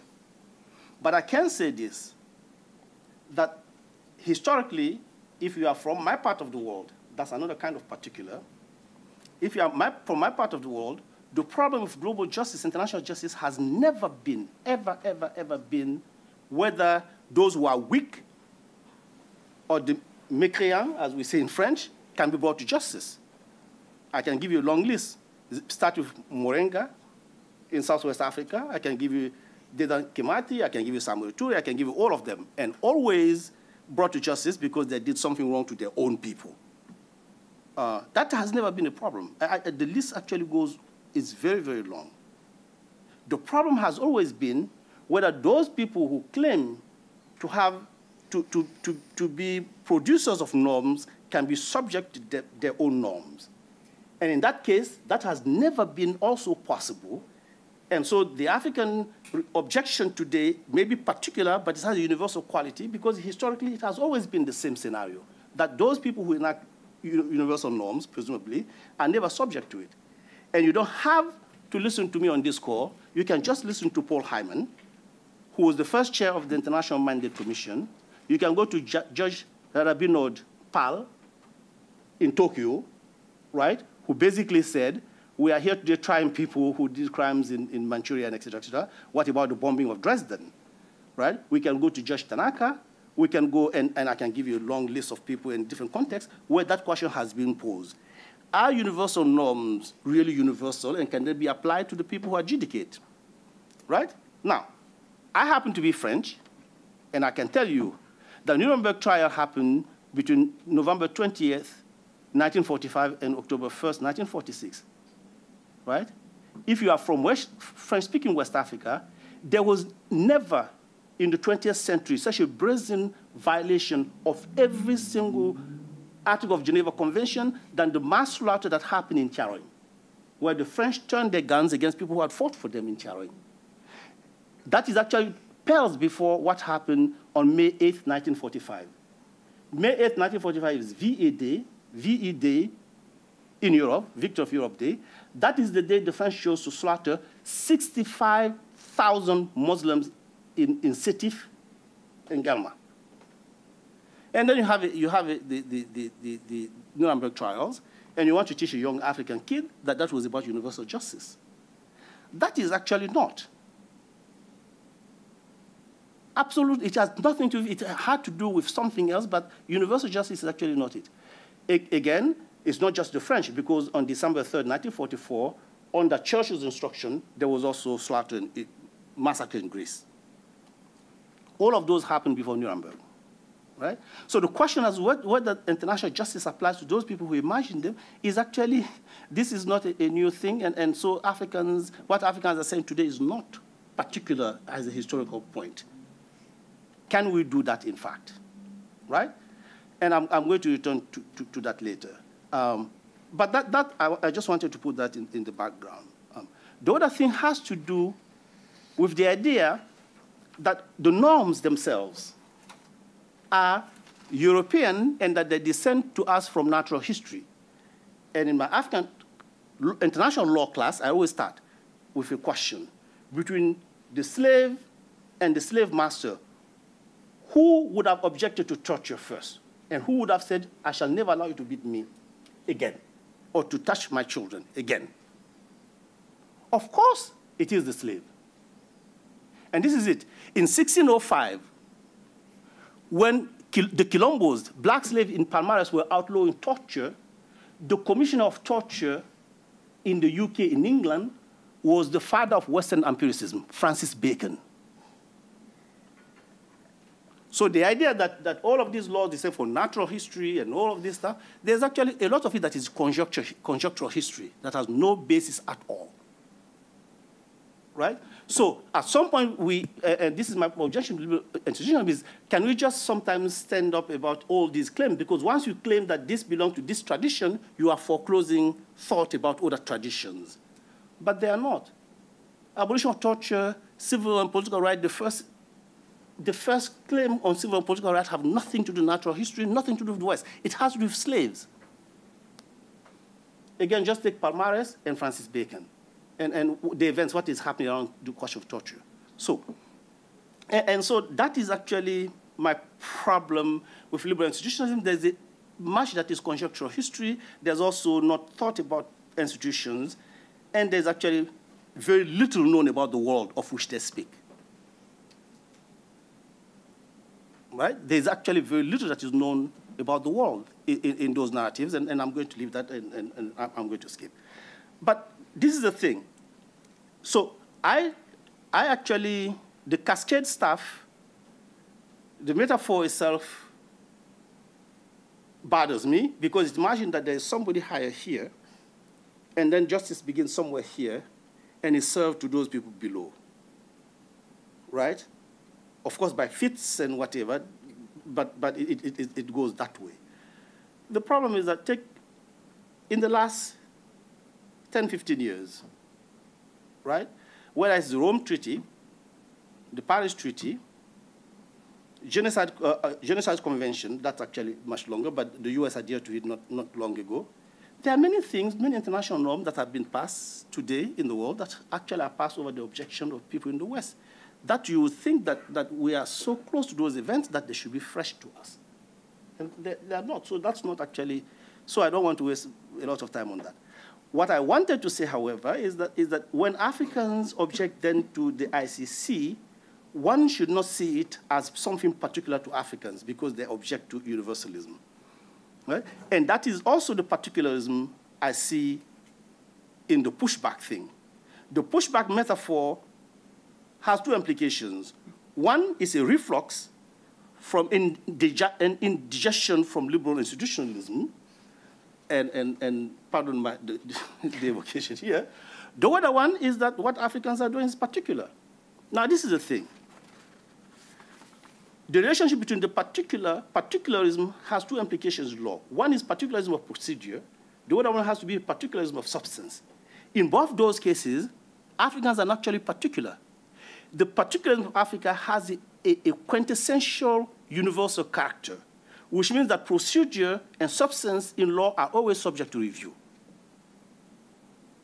And if you go to the International Court of Justice, how it functions, of course, that's what we have, that they have different legal regimes around the world. If you go to asylum, they often refer to Latin America. If you go to the optional clause, they will tell you why Asian countries do not abide by it, and et cetera, et cetera. That is actually not terribly, the objection is not terribly new. But this is, right? But I want to go to Raphael Lemkin, because a lot of us know him as the author of our key text in universal law, which, humanitarian law, which is genocide and et cetera. Without endorsing the names, the categories, crimes of barbarity and crimes of vandals, which are about Lemkins, right? Vandals, and Europe has an idea about what barbarity is, what vandalism is. But crimes of vandals, if you read Lemkin, right, it was what we call mercenarism, wanton destruction. That's the vandals, right? The crimes of barbarity was about pillaging, illicit exploitation, corruptions, and etc. So even in Europe before World War II, right? If you think vandalism in historiography, you think Kristallnacht, crimes of vandals, right? Destroying Jewish property and et cetera, which happened in Germany. And crimes of barbarity, you also think of people in the Warsaw Ghetto, people whose condition of existence was being eroded daily. But that's what we have in Africa. So when Africans are talking about all of this disposition, Professor Clarke was talking about mercenarism, illicit exploitation, et cetera, you read Lemkin in 1945, that's what it is. You have no people who are so oppressed that don't think about the condition of their oppression to be a matter of law. So the particularism of Africa we attribute to Africa actually has a very universal quality to it. And in that way, Africa is not different. The idea that we singularize Africans for that is to assume that there's something about Africa that never transcends either Africa or time. And it's always localized, and it's a reaction to the heat, I suppose. It gets hot and we fight.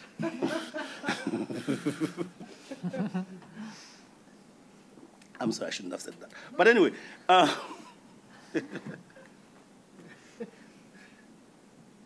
So I actually don't want to make this long, but all I want to say is that, there is in effect something also, and that there's something particular about the particularism of Africa today, which is that often either the people who advise or the people who thought about it always think that what they are doing is actually new. But if you look at the human condition, you look at the conditions of law, legality, and et cetera, it actually does often something very, very normal and natural. It is natural that procedures should be examined, right? Now, this is the thing.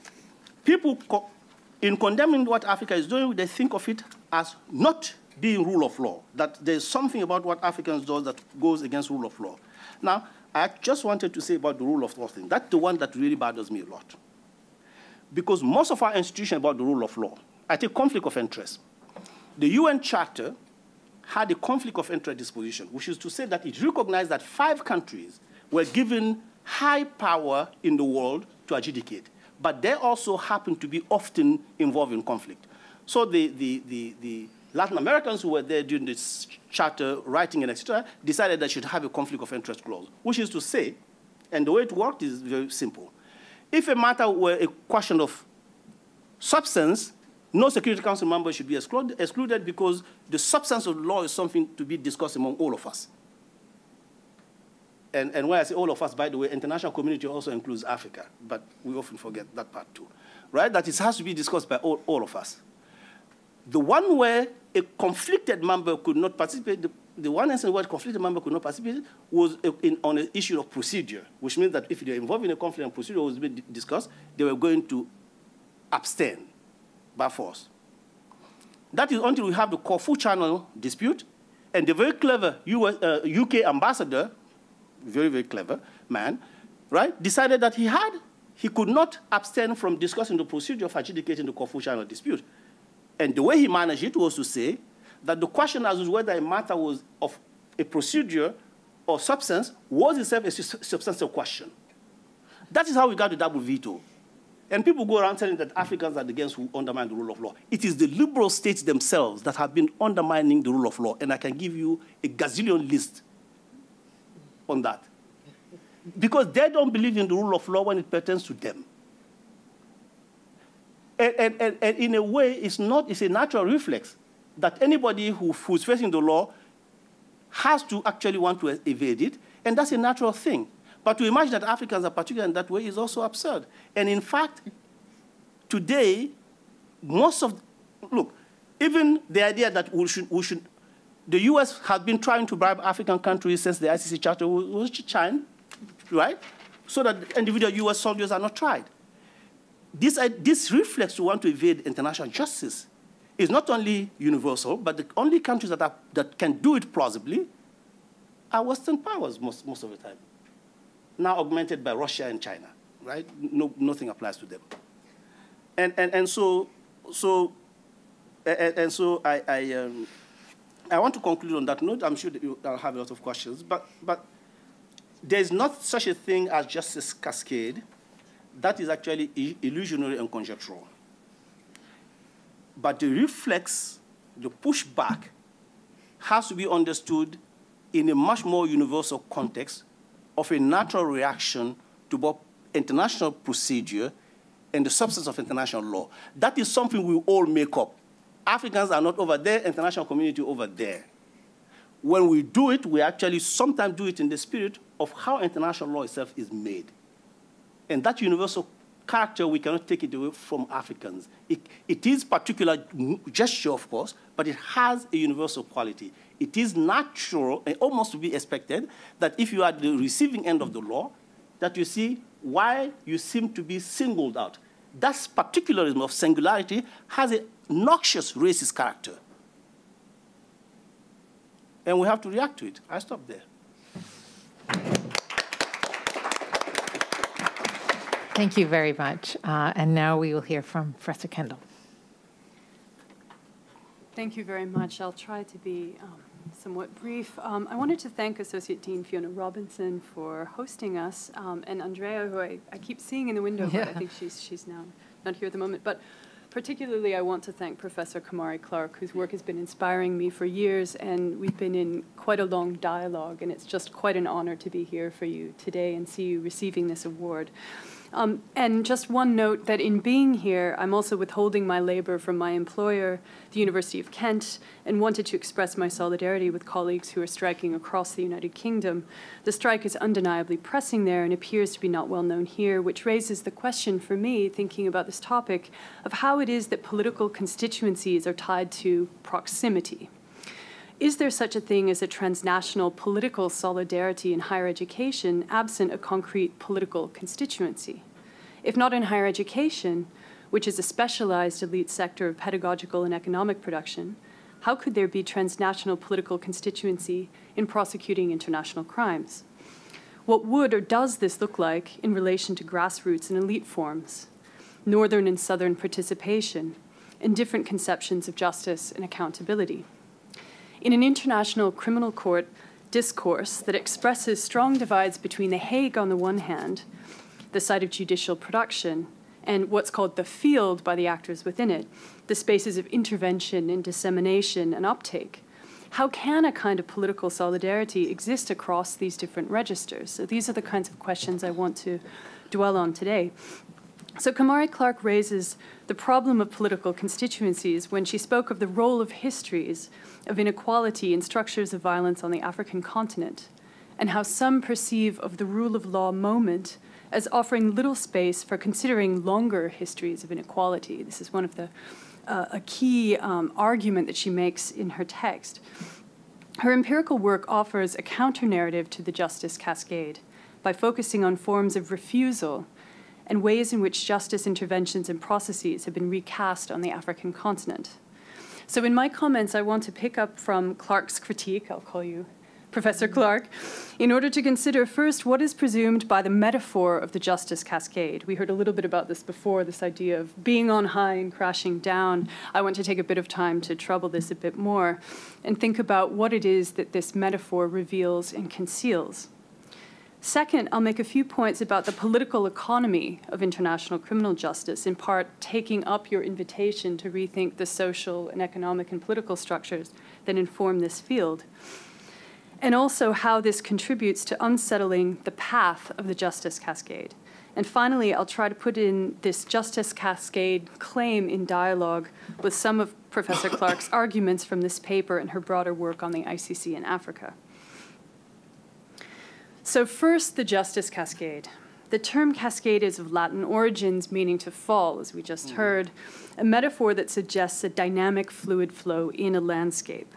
So Sikking continues with this riverine description in her text. She says, the idea started as a small stream, but later caught on suddenly, sweeping along many actors in its wake. So in a sense, this attributes agency to the idea as well, and then the actors are caught up in it. And this begs the question, and I think it's a tension in her text, of what is the agent here? Is the agent the transnational elite who are pushing these various norms, or is it in fact that there is this norm itself that catches actors up in it? Elsewhere, she describes the norm diffusion as ripples of raindrops on a lake, suggesting a fixed pattern of capillary waves emanating outward, propelled by surface tension. So I think that these metaphors are quite interesting. The cascade metaphor and its cognates beg questions about structure and agency. Is the idea the agent with different actors caught up in it, as I said? Does norm diffusion follow a more or less fixed pattern of dissemination, as with ripples from raindrops? Or are there disruptions and distortions based on the surface tensions of politics and history? So later on in the text, Sikking explains that the streams don't flow directly, and that a legal streambed of human rights legislation and institutions had to be prepared by states and NGOs. So when we think of this streambed, we could imagine a social and political terrain inhabited by populations who bear different understandings of justice, a pluriverse of individuals and communities. But with the Justice Cascade, however, the focus appears to be largely on the actions of local and transnational elites, where states and NGOs prepare the legal streambed, and the different actors are swept up in this within a particular universe of accountability. So I want to draw out this tension between this universe and the pluriverse, that we could think of this differently. This approach reflects ideas about the production of norms that is oriented less toward the grassroots and more from exchanges that are happening at an elite level among domestic and transnational activists as well as state actors. So this brings me to my first empirical point about political constituencies. In 2005, speaking at Goldman Sachs, then prosecutor of the International Criminal Tribunal for the former Yugoslavia, Carla Del Ponte, claimed, and I quote, "International justice is cheap. Our annual budget is well under 10% of Goldman Sachs' profit during the last quarter. See, I can offer you high dividends for low investment." It's true. It's true. In case you were wondering whether this was a one-off comment to a corporate audience, I'd note that the former prosecutor for the Special Court for Sierra Leone has also suggested that justice as a normative value is subject to the global market in the interests of state stakeholders. Even more recently, Fatou Bensouda has claimed that the return on our investment is effective deterrence in saving millions of victims' lives. This was the quote that Professor Clarke pulled out earlier. I've referred to this tendency as donor's justice. That is, presenting international criminal law as a commodity within the realm of private interests, rather than as a public good subject to the scrutiny of a political constituency. So when we consider the field's political economy, we can see a diverse array of actors, interests, and material limits that inform international criminal justice in practice. States are considered shareholders in the court's work. the ICC is funded through assessed contributions from states that are members of the Rome Statute system, and they vote every year on the court's budget at an annual meeting. Court actors and NGOs make pitches to states at side events, showcasing the ICC's value as a good on a global market of peace and rule of law interventions. Accountability and security are bound up with reconciliation in an effort to present the court as a worthwhile foreign policy and development investment. So donors' justice forms part of the narrative here as well in relation to the African state pushback.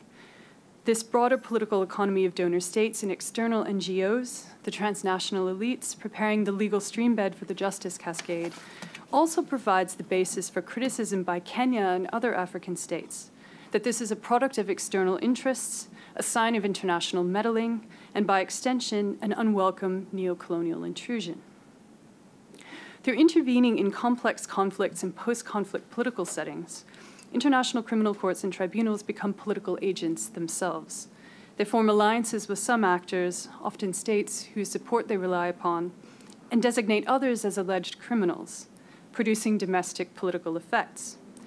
In Kenya, this contributed to shifts within the domestic political field, unifying formerly opposed groups of the electorate and deepening the rift between the Kenyan state and domestic civil society organizations. So while the formation of an alliance between past political rivals may have contributed to a peaceful election in Kenya in 2013, this was tenuously based upon a shared enemy, the ICC, while the structural bases of past violence remain unaddressed.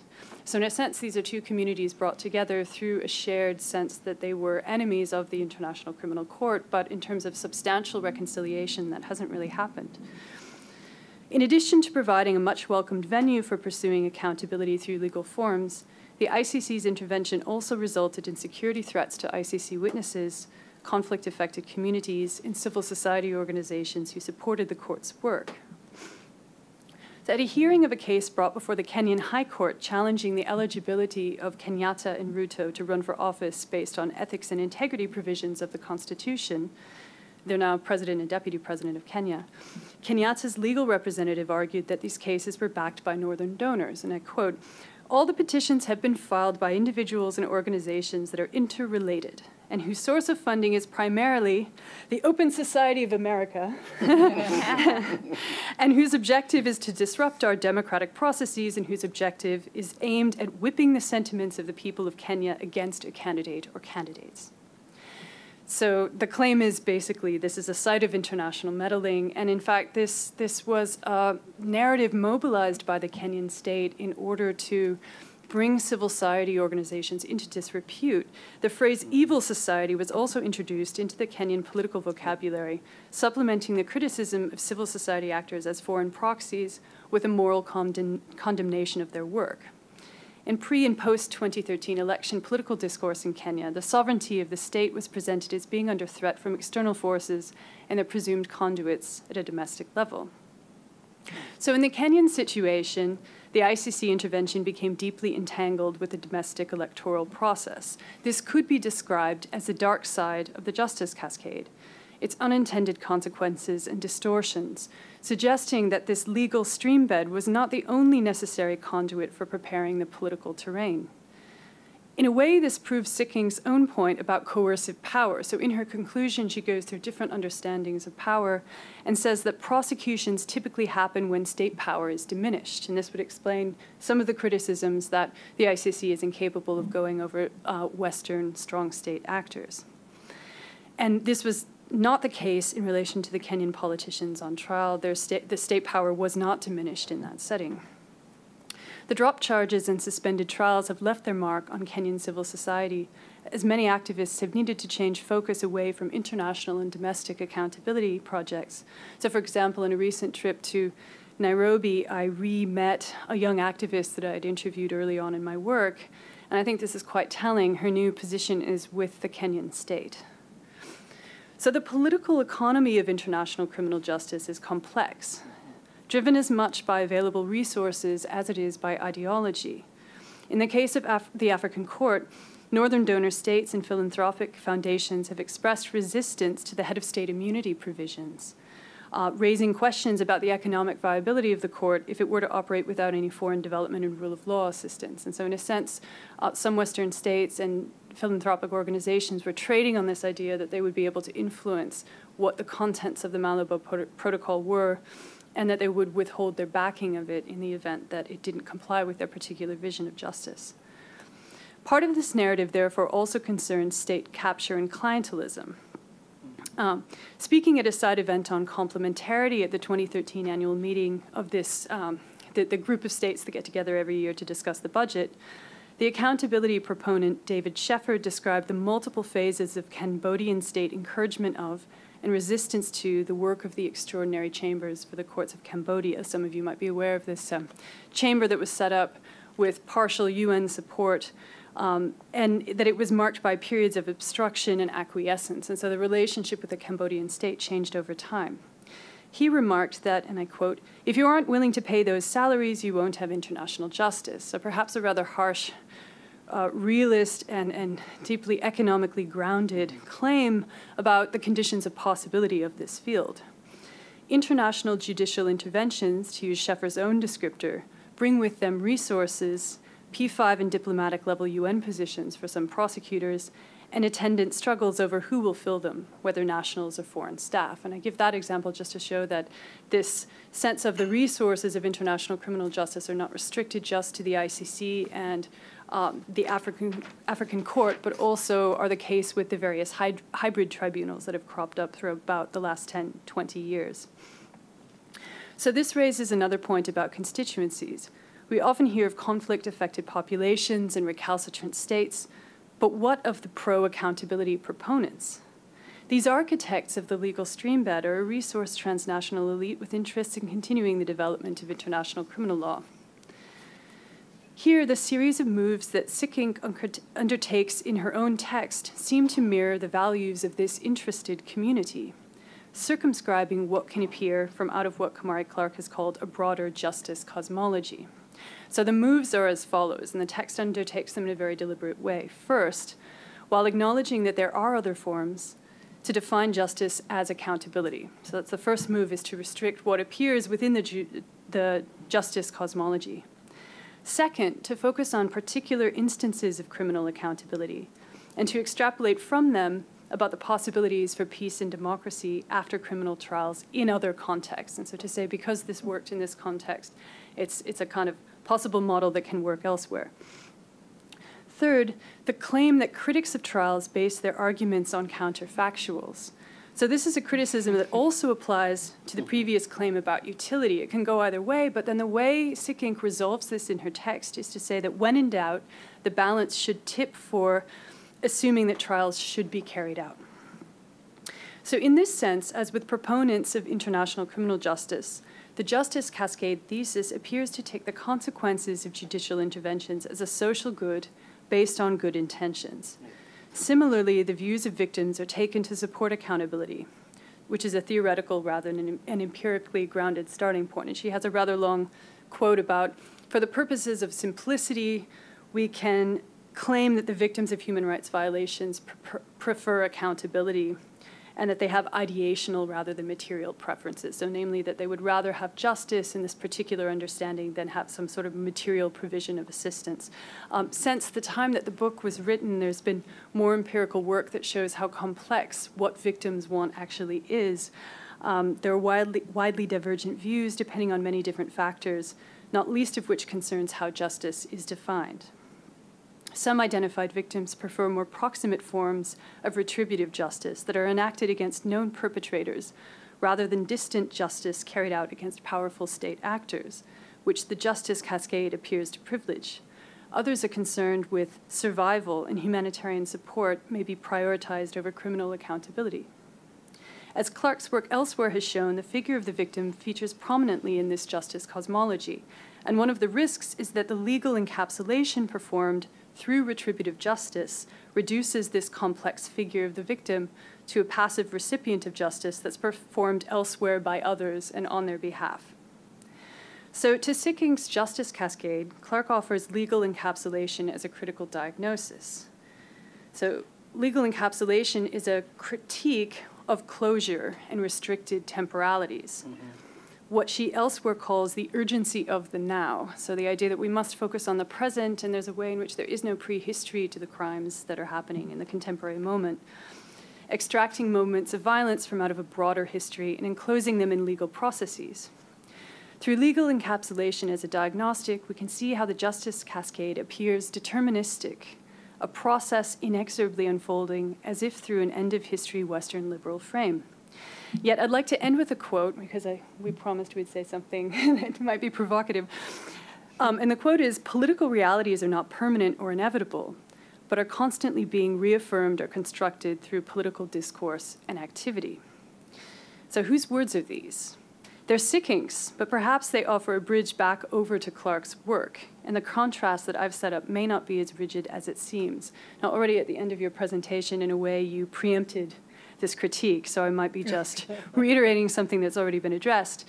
But I wonder if the Pan-African pushback itself can be considered a form of norm diffusion, and you did talk about this and contested that claim.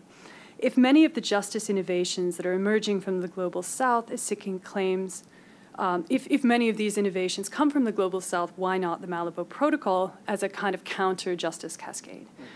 Are some of the legal elements and visions that are being re-articulated by African actors still caught within many of the same liberal presuppositions that characterize the broader push for criminal accountability?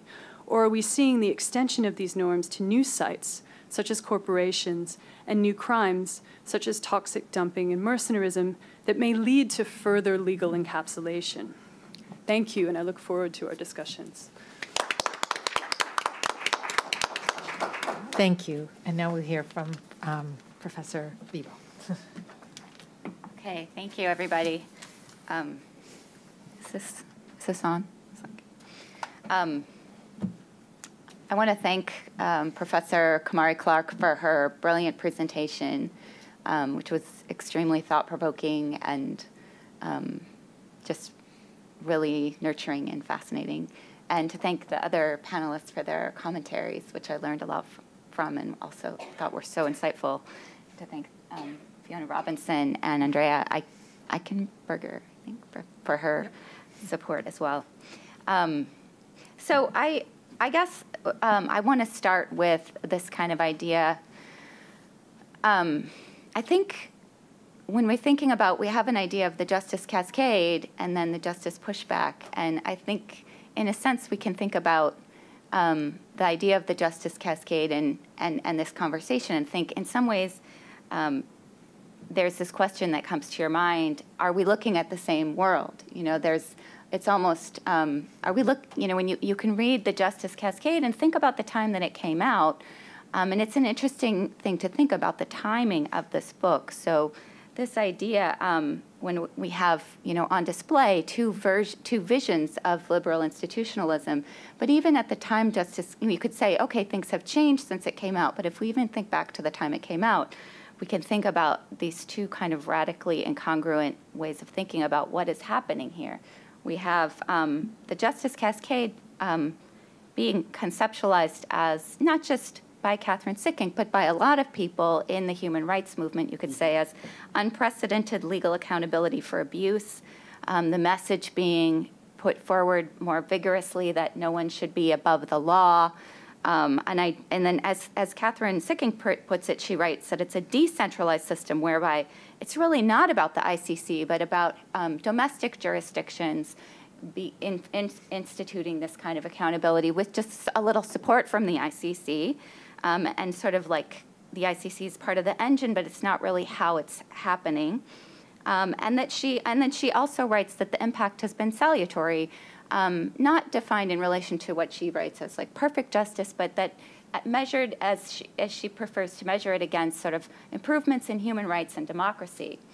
But it's interesting to think that at the same time, and she already had written about this in the book, that we were also confronting a situation where, the Bush administration had engaged in a preemptive war that that I don't know how to start. You know, there's a lot we can say. So I'm just going to say a couple things on the list. But we had, and that where the United States was openly debating torture, and where we had no sense that there was any, that norms we thought had been sort of settled that torture was bad, we're now being openly sort of celebrated. We do need to torture, maybe not celebrated, but advocated. Torture is maybe necessary. And of course, it was widely practiced by the United States. And by the time she wrote the book, we knew this. We were pretty familiar with the reports. On top of that, the war was justified in the name of human rights. And it was backed by some pretty prominent human rights voices in the country. And we don't need to name names because we probably know who they are, if you remember that period. So, Kumari, I'm sorry, it's weird for me to think of you as Professor Clarke, but that's what everyone's doing, so I'm going to do it too. Yeah. So, Professor Clarke is also noting other incongruities that have become more visceral today. So, in the paper, the idea that we're talking about a kind of triumphal liberal institutionalism on the one hand, and on the other hand, there's sort of European powers allowing boats full of refugees to sink, and in doing little to change the conditions under which this is happening. That there's an approach to legal accountability that has, in the intervening years, become selectively focused on Africa without any really meaningful effort to move beyond the African context. So we have sort of, are we looking at the same liberal institutionalism kind of question appearing? But what interestingly, we have kind of a common set of questions, I think, animating these two texts and animating this debate. And I think it's interesting, I kind of thought it was interesting to think about the Catherine Sickink work and the Justice Cascade as being itself a justice pushback. And that the common set of questions animating these texts really, there are a set of common questions. Number one, how do political actors push back against international norms that preclude justice and alter the parameters of international legal order? How do people name and confront injustices that have been authorized, legalized, or legitimated by a particular institutional order, domestic or international? And how should the legitimacy of international order be established, and how should it be contested? So the Justice Cascade was a justice pushback in Sickink's account. It was a pushback against dimensions of the international legal order, such as sovereign immunity and impunity for human rights abuses. And against that, it pushed back with the idea that basic violations cannot be, a subset, genocide, crimes against humanity, and certain types of war crimes cannot be legitimate acts of state, that individuals who commit them should be prosecuted, and that legality should apply in terms of basic rights for the accused. And as she describes the logic, she portrays this as an innovation that came from the tortured, particularly focusing on the story of Juan Mendez, and political actors in Greece, Latin America, and Portugal sort of pushing back against these core logics animating the international legal order and innovating.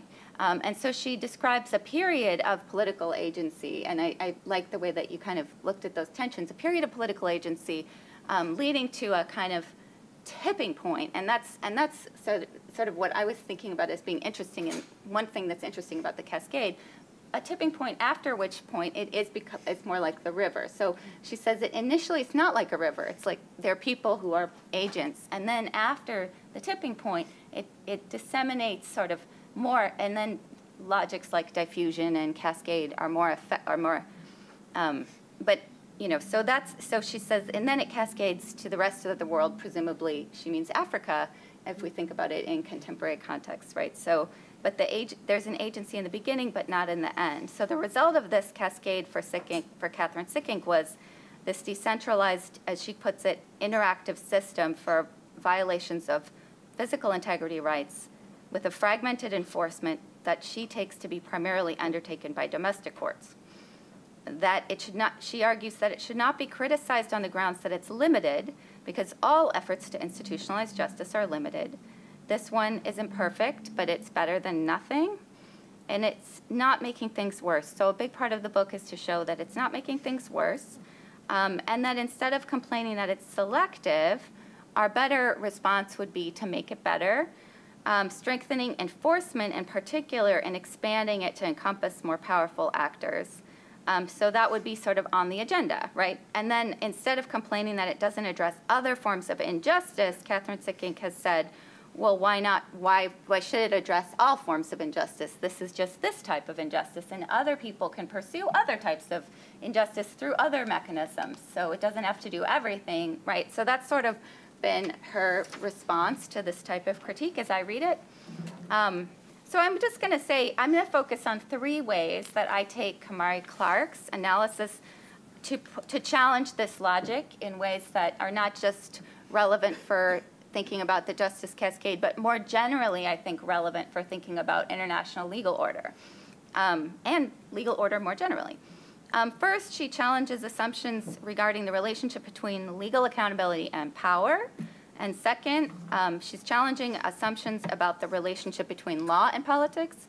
And third, she's challenging assumptions about the relationship between law and justice. And so I'm going to try to just briefly discuss each point. So I think the most kind of visceral sort of introductory point of departure is that the application of justice as highly selective, and I just love the way that you presented that in your discussion about the particular. And she puts that only 22 cases in 9 situations across African states have been prosecuted.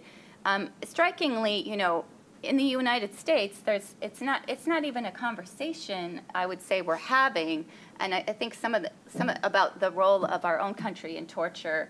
I mean, and crimes against humanity, not just in torture, but in solitary confinement affecting thousands of people, hardly disproportionate number of African American men being put in prison. So we could call this crimes against humanity, but we don't have this conversation in the United States.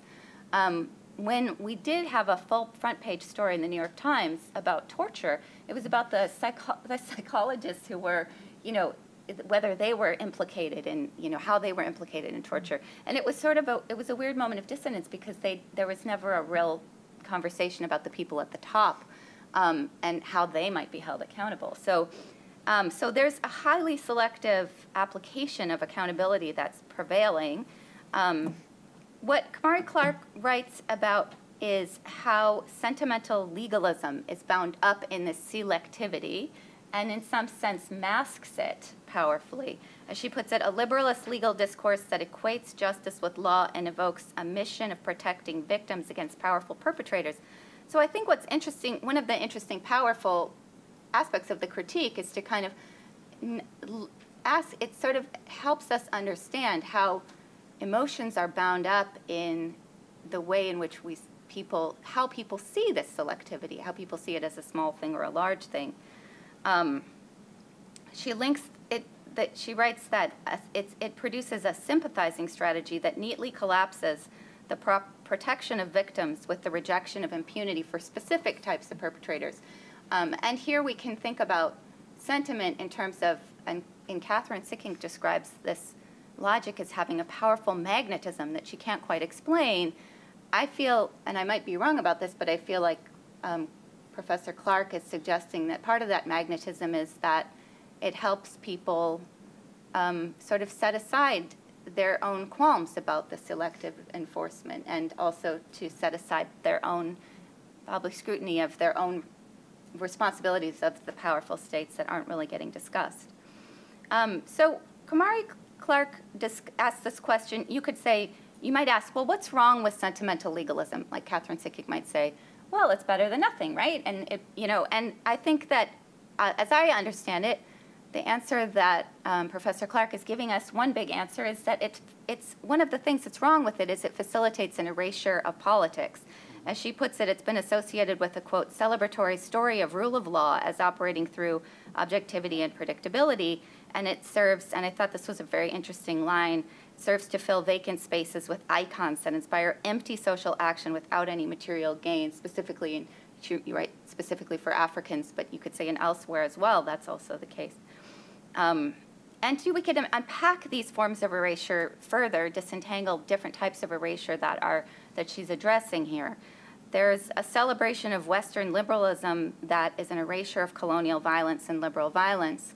This is something even Judith Schlar actually writes about fairly extensively in her text on legalism as being something we should be worried about already back then. Second, an erasure of political agency and ideas in African countries. The idea that there's been this tipping point followed by like sort of diffusion seems to suggest that innovation happened one place in Latin America, she would argue, and Greece, and then it's not going to happen elsewhere and perhaps need not happen elsewhere, and that Africa is more of a receptacle for the innovation of others. And third, an erasure of the politics animating the institutions themselves, and as professionalism and technocratic norms operate to make justice appear more like a managerial operation than something that involves a kind of political agenda or contestation. Okay, so the second theme,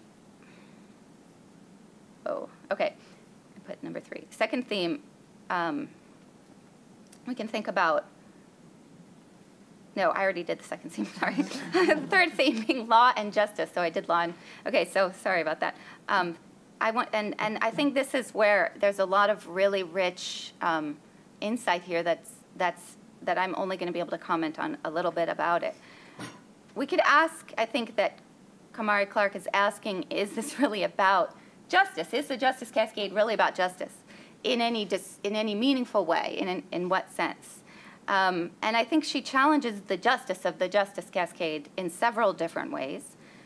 First, she's suggesting that the Justice Cascade is conflating law with justice, and she's calling out what is at stake in this conflation. Why is this a problem to conflate? I mean, isn't that realistic? You know, that's how we get justice, through law. That's what one might say. Well, it's a problem because without disentangling our conversations about what justice is and how it's institutionalized as law, we can't really effectively critically evaluate our law and legal institutions with reference to ideas about what we mean by justice. So that's one of the ways we think critically about law, is with reference to an idea of justice.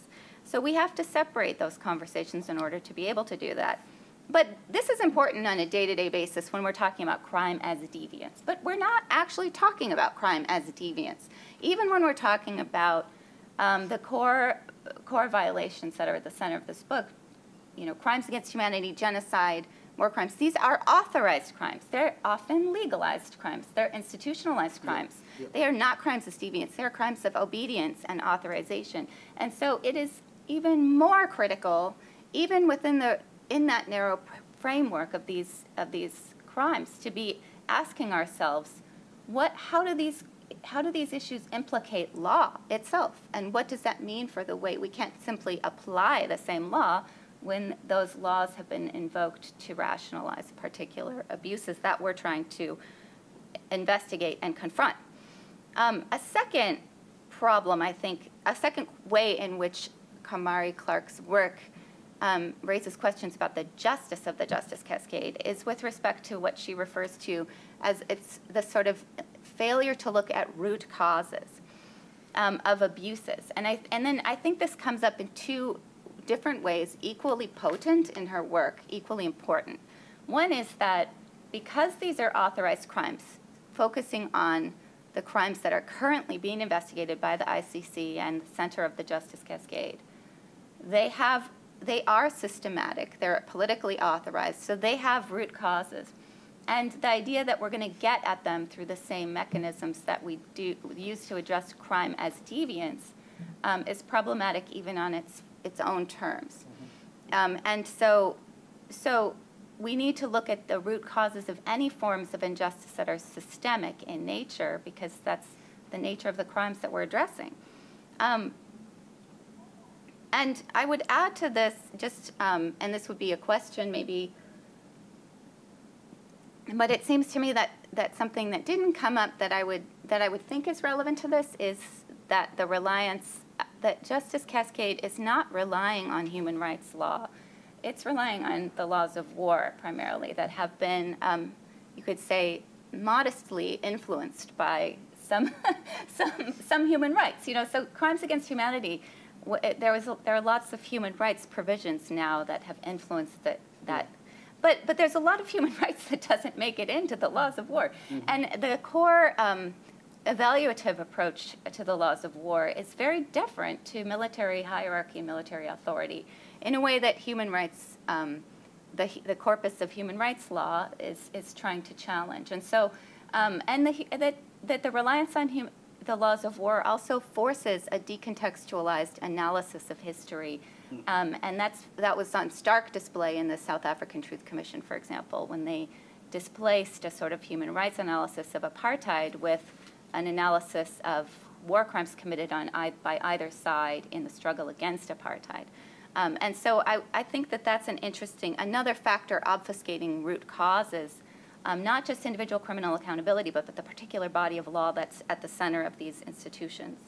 And then Kumari Clarke also discusses the failure to address other forms of injustice, that in the reliance on the focus on physical integrity rights and these particular crimes, there's been a displacement of related abuses, related forms of structural injustice that come up in the pushback, like hazardous waste dumping, mercenaries, colonial histories, et cetera. And why is this relevant? Why can't they just be addressed elsewhere? You know, well, we can have other mechanisms for that, right?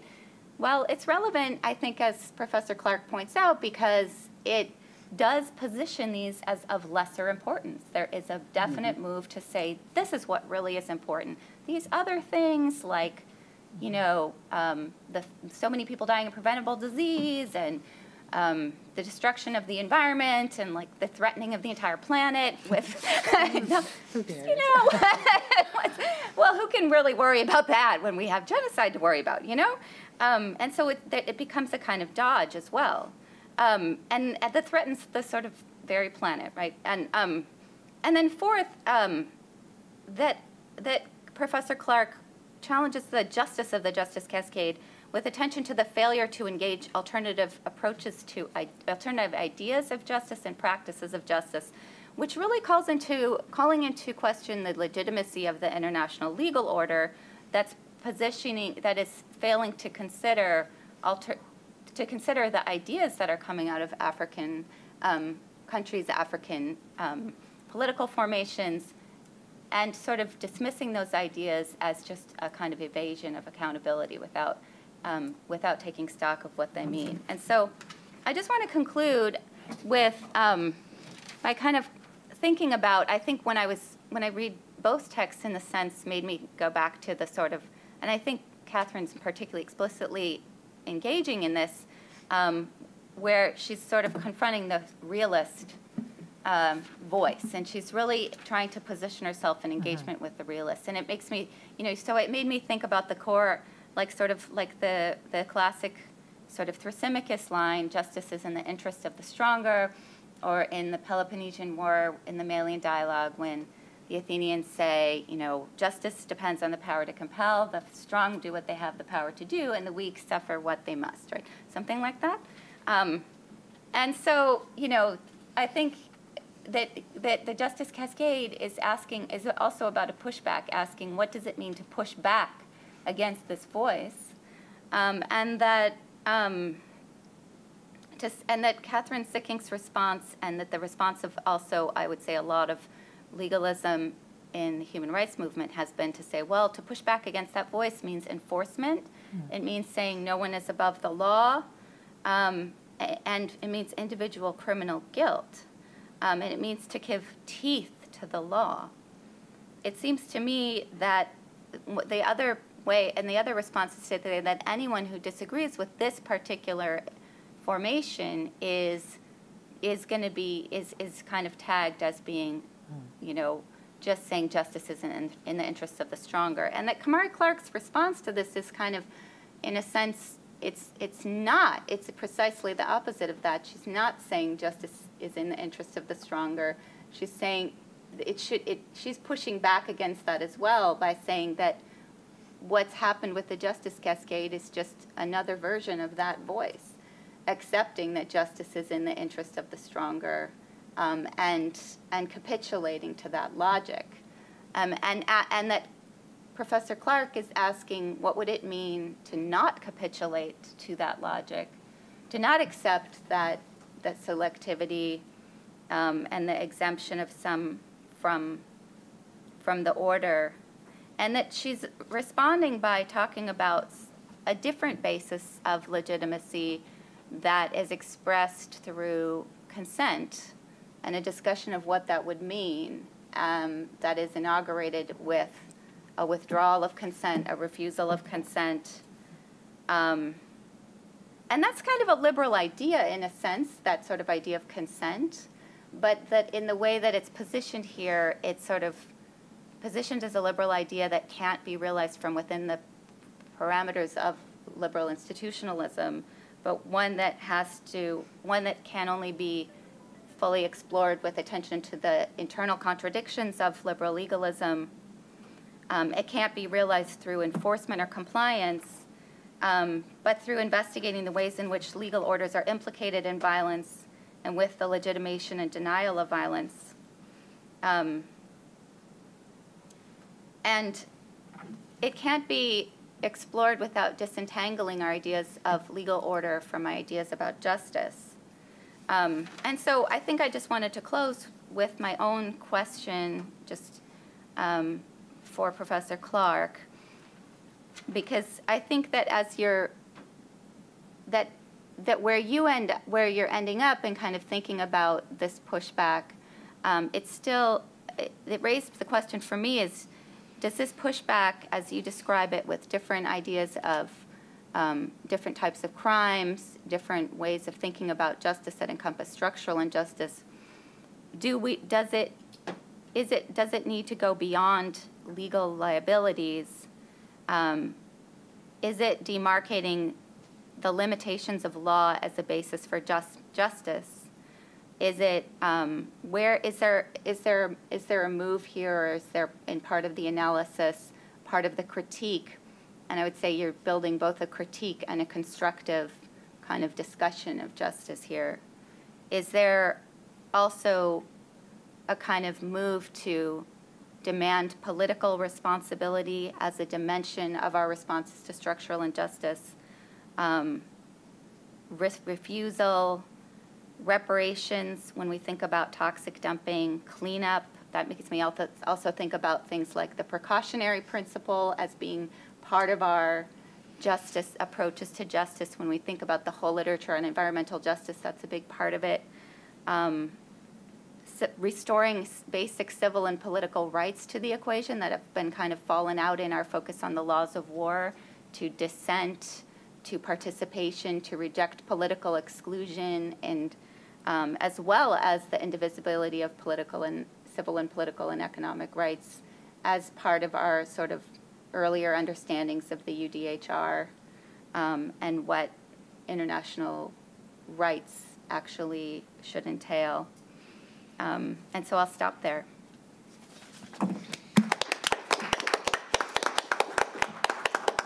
Well, thank you very much to all of our panelists for a very, very interesting discussion.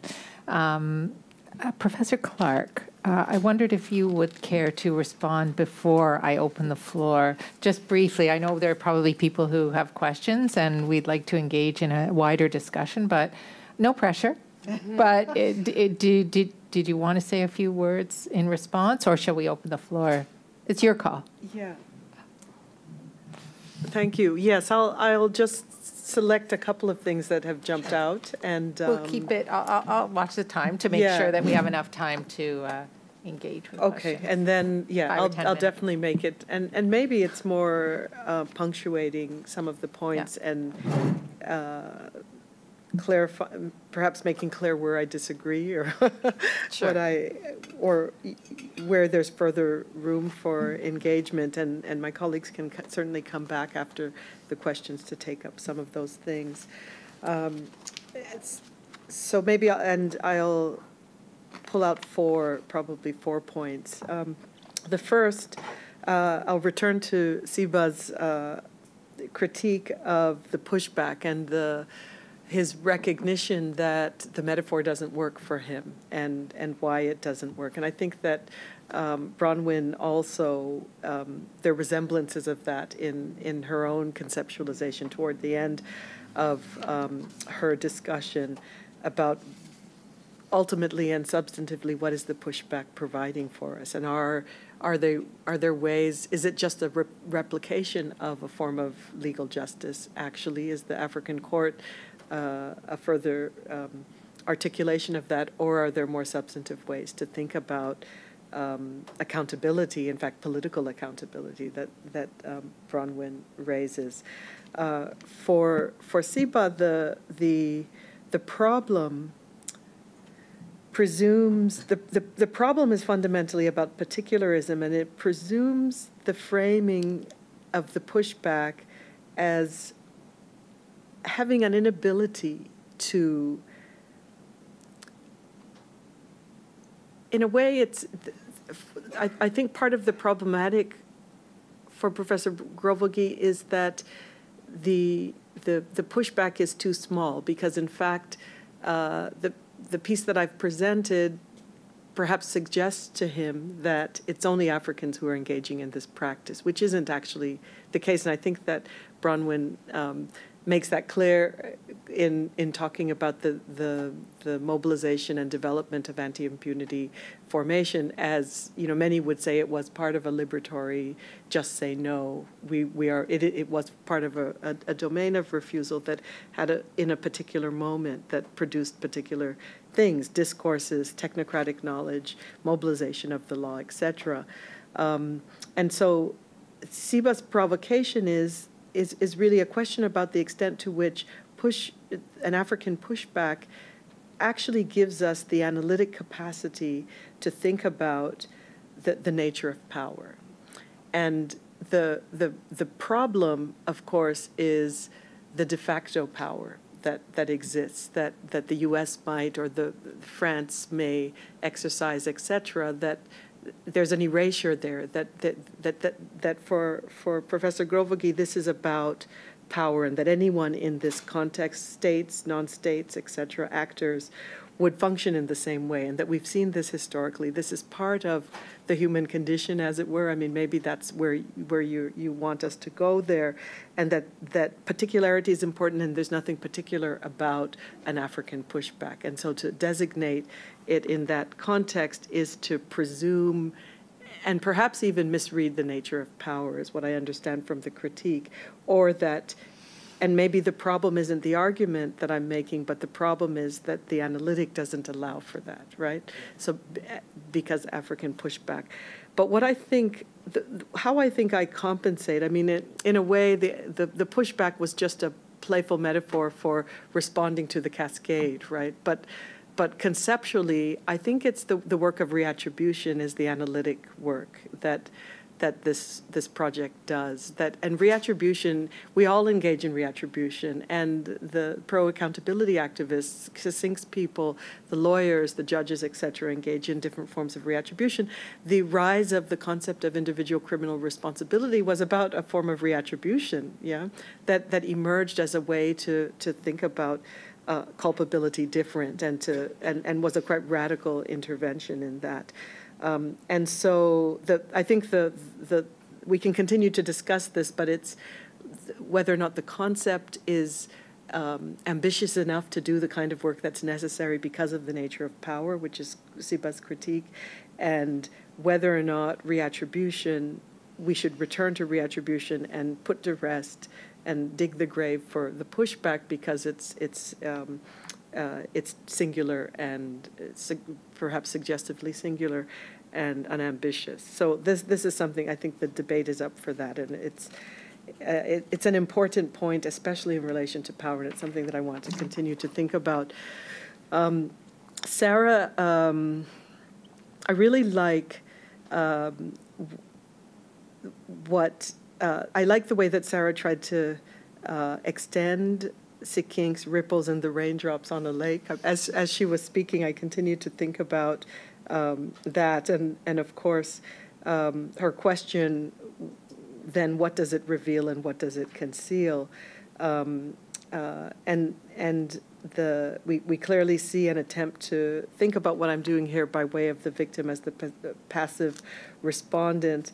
But I think that the provocation that Sarah leaves us with is actually a very difficult and related to Siba's provocation, which is, will we not, and this is probably one of the most difficult questions that I've been, I mean, alongside the question of power that we started with, it's how does an international institution that emerges from a revolutionary moral call, right? Revolutionary in the sense that people are dying, corporations are dumping, and yet we're arresting the leaders who actually might be able to make some difference, right? And will this judicial mechanism not simply turn into much of the same? Will we not have the critiques, the pushbacks against the ICC that we're seeing now, once the African court is in operation, will that not be the punching bag 10 years from now, right? And are we not just seeing another form of liberal institutionalism here? And I think that's one of the questions that she leaves us with by taking up what I'm trying to do with legal encapsulation. And it's a provocative one, and I mean, I have to, I think that in many ways, in the same way, and we said this, we discussed this over dinner, some of this over dinner, which is that yes, I agree and I concede that in 10 years, the very same critiques will probably be the same critiques that we'll see before the court, before an African court. The very same, the nature of the critiques, the invocation of the metaphors, etc., the discourses around the victim, etc. We may see we probably will see a replication within the particularism that it will unfold in. And what does this mean? And, you know, and I think it is a difficult question. When an idea rolls and becomes something else, what do we do about the originary idea, the spirit around which it emerges? And this is where I think being a legal anthropologist and not a political scientist gets me off the hook in many ways, because I'm less concerned about measuring I'm more concerned about the work that the discourse does, and the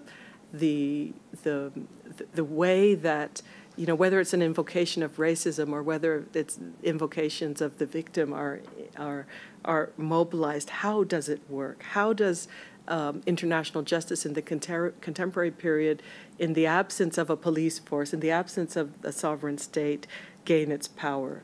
And so part of what I'm doing is to try to understand the unfolding of that manifestation in the contemporary period. Whether or not we'll see a replication is to be seen, I think, for all intents and purposes.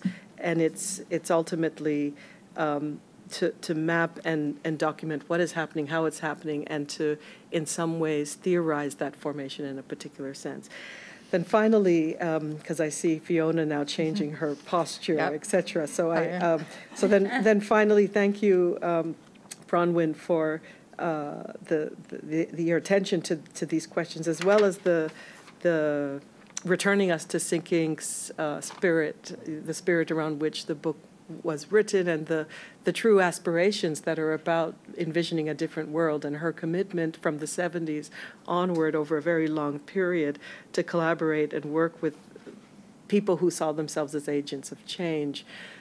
It doesn't mean that the work of social science doesn't require that we think about the way that those early balls roll and what they become, which is the manifestation of an industry, a multi-billion-dollar industry with particular forms of technocratic knowledge that can operate and facilitate powerful ends. And so regardless of the spirit around which it begins, in the same way that I eventually, probably in 10 years, will be equally critical of an African court and what will unfold, the recognition of the technocratic power and the way that language, discourse, law, and its exercise and their exercise unfold are at play here. So, I mean, I could say a lot more, but I think it's important to recognize that domain, but also to think about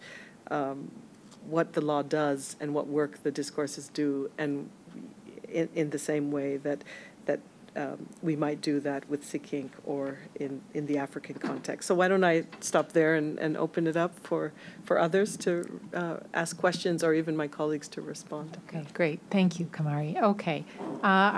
Is there anyone out there who would like to ask a question? We have a microphone here. If you'd like to come up to the mic. There's a mic here. Yeah, come on up. If you like, you can tell us who you are and what you do, or you can just ask your question, whatever you're comfortable with. I'm Clyde Ledbetter. I'm a professor at Cheney University in Pennsylvania. I teach online. That's why I'm here. Thank you for your work, Professor Clarke, and congratulations on your award. My question is about the referral process and how the African leaders that are engaging in the pushback respond to that most of these cases are referred by African actors, I believe. And how is the African court going to handle referrals? What will be the process for referrals that go? Do they go through the African Commission, or and how that works? This is my question. Thank you. So we can take another if you like. My name is Edward Atraji. I apologize to you for having to leave partway through. I just hope that this will be recorded for later consultation, this whole thing. I hear a lot about this word leader. Is there a difference between what is a leader and what is a ruler? And I would like to ask you, Professor Clarke, to put your second slide on the screen and read the first line. What does it say there about what does it read there about liberalism? It says that liberalism is to look after one's interest. If that's the education system that we have after 1,000 years of education, we are gravely, gravely at fault. To look after one's own interest alone is really the way to darkness and chaos in this world. We have to teach our kids, we have to teach our students not to just look or take responsibility for oneself, but to take responsibility for everyone and everything. So could you please, first of all, define for me what you understand by a leader and what you understand by a ruler, and we can go on from there. Whether these African folks that are at the top, are they leaders or are they rulers? Thank you. Thank you. Okay, we'll take one more question. Yeah, I'm a retired Canadian diplomat. I worked a lot on the African Union and got caught up in this question. So I'd like to ask about Canadian policy and countries like Canada who support the ICC, but also support the African Union and its institutions. And this includes, of course, Great Britain and France, Portugal, who are parties to the ICC, and also former colonial masters in Africa, as opposed to the U.S., Russia, and China, who are not parties to the ICC, and among 42 countries who have not signed or supported the ICC. Recalling that it was Philip Kirsch and other Canadian diplomats who had a large role in establishing the ICC. And then we lobbied strongly for universal adherence. I remember arguing with the El Salvadorans that they could sign the ICC and not be worried about having to turn over Americans or whatever, because this wouldn't arise, and it wasn't necessary to sign those bilaterals with Americans. And I noticed that El Salvador, just in 2016, has become a party. So maybe long-term arguments work. But Also understanding the African pushback, which is certainly not unique, but still maintaining our support for the ICC and pointing out that some of the African criticisms are a bit overdrawn. They do appear to be a kind of a defense of their own country's violations of human rights and other things, recognizing, I guess, that the Bashir indictment was a bit unique in that it followed on 30 years of war in South Sudan and great international concern about the Darfur situation, and the fact that Sudan was not a member of the ICC. And I think there may have been a Security Council reference on that. Mm-hmm. So it wasn't so much going after Africa, but establishing a situation that was a bit unique, and that, on a positive note, we should support the African Court and all the African Union institutions that take up human rights, and say to these leaders, well, don't withdraw from the ICC, but if you have to, at least get your own institutions going to deal with these problems. Because the problem is not that there isn't an African court or there isn't an ICC, but it's what cases get brought and what cases get implemented and what judgments get implemented. And to prove that it's not just Africa, I would be interested in any of your views on whether the embryonic state of Palestine will be able to take Israel to the ICC, and with what international ramifications. Thank you. Okay. Kumari, would you like to respond first, and then we could see if other panelists have... Yeah, okay. So the first question, okay, you're there. Thank you for the first question about clarifying the referral process. So this is an interesting question, and over the last 5 years, there have been a number of debates about how do we understand, is the ICC a racist institution? Why is it targeting Africans? And when I engage in this debate, of course, my answer is not yes. My answer is we need to think about the conditions under which it's African context and not the US or not France or not Israel, right, that are the subjects of adjudicatory or legal action, and less about, so what are the politics of selectivity here, and let's back up and think about the conditions in which certain cases are being referred in the first place. So when to say Africans are referring is often, I mean, really what's going on is that in some cases you have victor's justice. So the violence is surrounding electoral issues. The winner gets referred to the ICC. The winner gets to refer the other to the ICC. We saw that with Uganda. We saw that with Cote d'Ivoire. There are multiple cases in which self-referrals aren't, I mean, Africans aren't all part of one group, aren't unitary subjects, that in fact what we're talking about is contests and deliberate and processes and strategies, and such is the case that this is the manifestation. So it's not a useful, I mean, analytically, politically, publicly, rhetorically, of course, it's a very popular discourse. But if we approach it with precision, we need to ask questions like, what is the context in which this is happening? Who are the actors? Who is being referred? Who is in a position to do that? What kind of referral is this? And what's at stake? In the case of Museveni, they could have released an indictment for Museveni. Instead, Museveni became the first state to submit a referral. And so, in fact, there are a lot of other things that we can look at there. So the complexity of the referral system is important.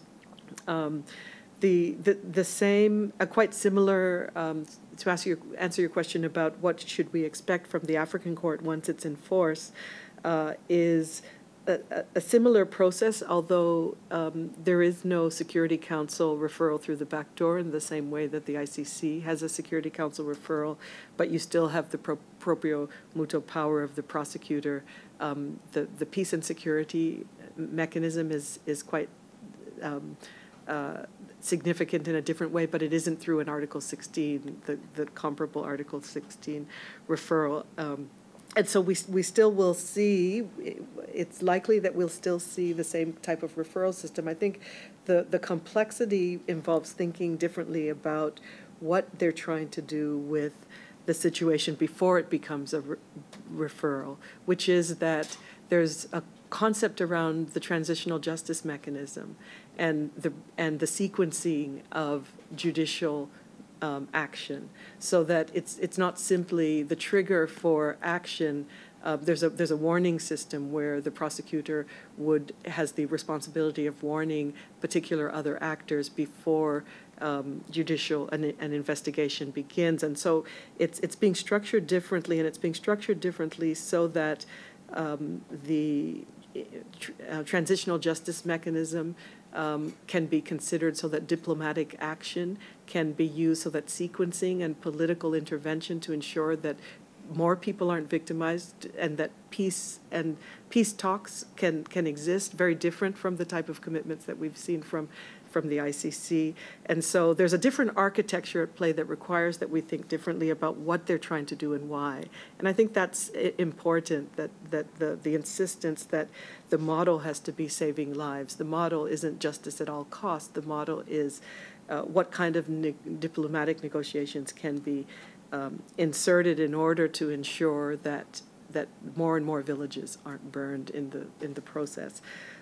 So there's a lot to be said there. The question about leader and ruler, maybe I'll leave that to my political science colleagues to respond to, about liberalism. And just very quickly, the question about Canadian policy and the relevance of Canadian bilateral Canadian engagement. So I started doing this work in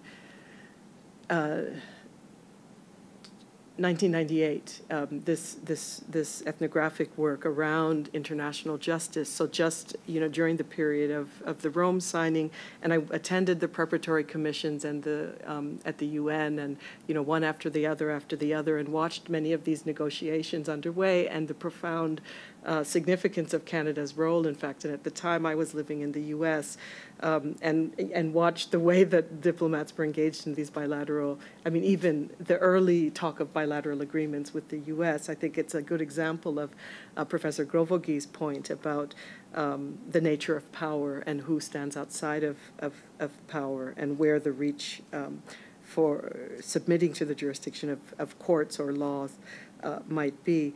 And so yes, there's a discussion to be had about exceptions and exceptionalism, and about what Canadians and others envisioned this court to do and to be doing, and was it for, and it was very clear early on that the first cases were going to be African cases, to my dismay, that everyone knew that the cartography being shaped was about Africa, that there was an underlying set of discussions about what the first cases would be, etc., that were front and center in relation to Canada, the U.S., France. No one saw themselves as, despite the wars that were being waged and that would unfold very quickly, the architecture was structured already to ensure that aggression could not be activated for the upcoming war in Afghanistan, and then the subsequent war in Iraq. So it returns to the power to name and to structure and to determine the terms under which law can be exercised. And so that became very early in Canada, and Philip Kirsch certainly a significant leader in the making of this, but the cartography and the masterminding of a mechanism that actually couldn't address drug trafficking and some of the more core crimes that are of concern to contemporary actors on the African continent is a result of the politics at play. So there's a lot there, but maybe others want to add to that or take on the ruler-leader distinction. I would actually take on that, but I want to say something about I wouldn't want to. I think that when people talk about referral usually they talk about self-referral, and I actually think that is a sign of political maturity in some ways for Africans to recognize that there are issues in politics that cannot be adjudicated by the people who are involved in them. And so if that part is actually, for me, salutary. The problem were the ones I was talking about actually were the kind of referral by Security Council, which seems to single out Africans, and those powers that are that are inherent to the position of the procureur, prosecutor, whatever, that are exercised in a very discriminatory way, because that actually is inherent, which is the Latin, she says in Latin, but I always say it in English, which is the inherent power of the prosecutor. And those are not to be used sort of either transparently or whatever. And so I actually stick to my characterization of that. The self-referral actually is, for me, salutary. We should be in the business. No country on this planet in times of war can judge its own. The case of Kelly in Vietnam after My Lai is actually point number one, right? But now, ruler and leader. Nelson Mandela, since somebody talked about the Million Dialogue, Nelson Mandela Rivona said, as he was being tried, to his followers that he's opposed white supremacy his entire life, he will oppose black supremacy afterward, and it's an idea he's willing to die for. So he was willing to die to fight white supremacy, and if he had lived, he was willing to die to prevent black supremacy. That, for me, is leader. The idea that the powerful will do as they wish and the weak do as they must, that's rulership. And that's actually, maybe in that regard, I agree with you, right? But I come to Libya. The man, as disgraceful as he is, Zuma, and I'm saying that as an African, the man who came to propose a resolution of the Libyan question came from a country that forgave the whites who gave them apartheid. And the operative idea there is actually very consistent in African history, which is that after war, after oppression, after colonialism, after apartheid, the oppressor becomes a citizen, right? That actually was what they were seeking in Libya, that even though Gaddafi may be dictator, etc., at the end of the day, Gaddafi's clan, people in Sirte have to be citizens like everybody else. And we know what happened. We came and decided that we in the West said, what we need is a rule. Dictators, no. And if they have to be, however way you deal with that.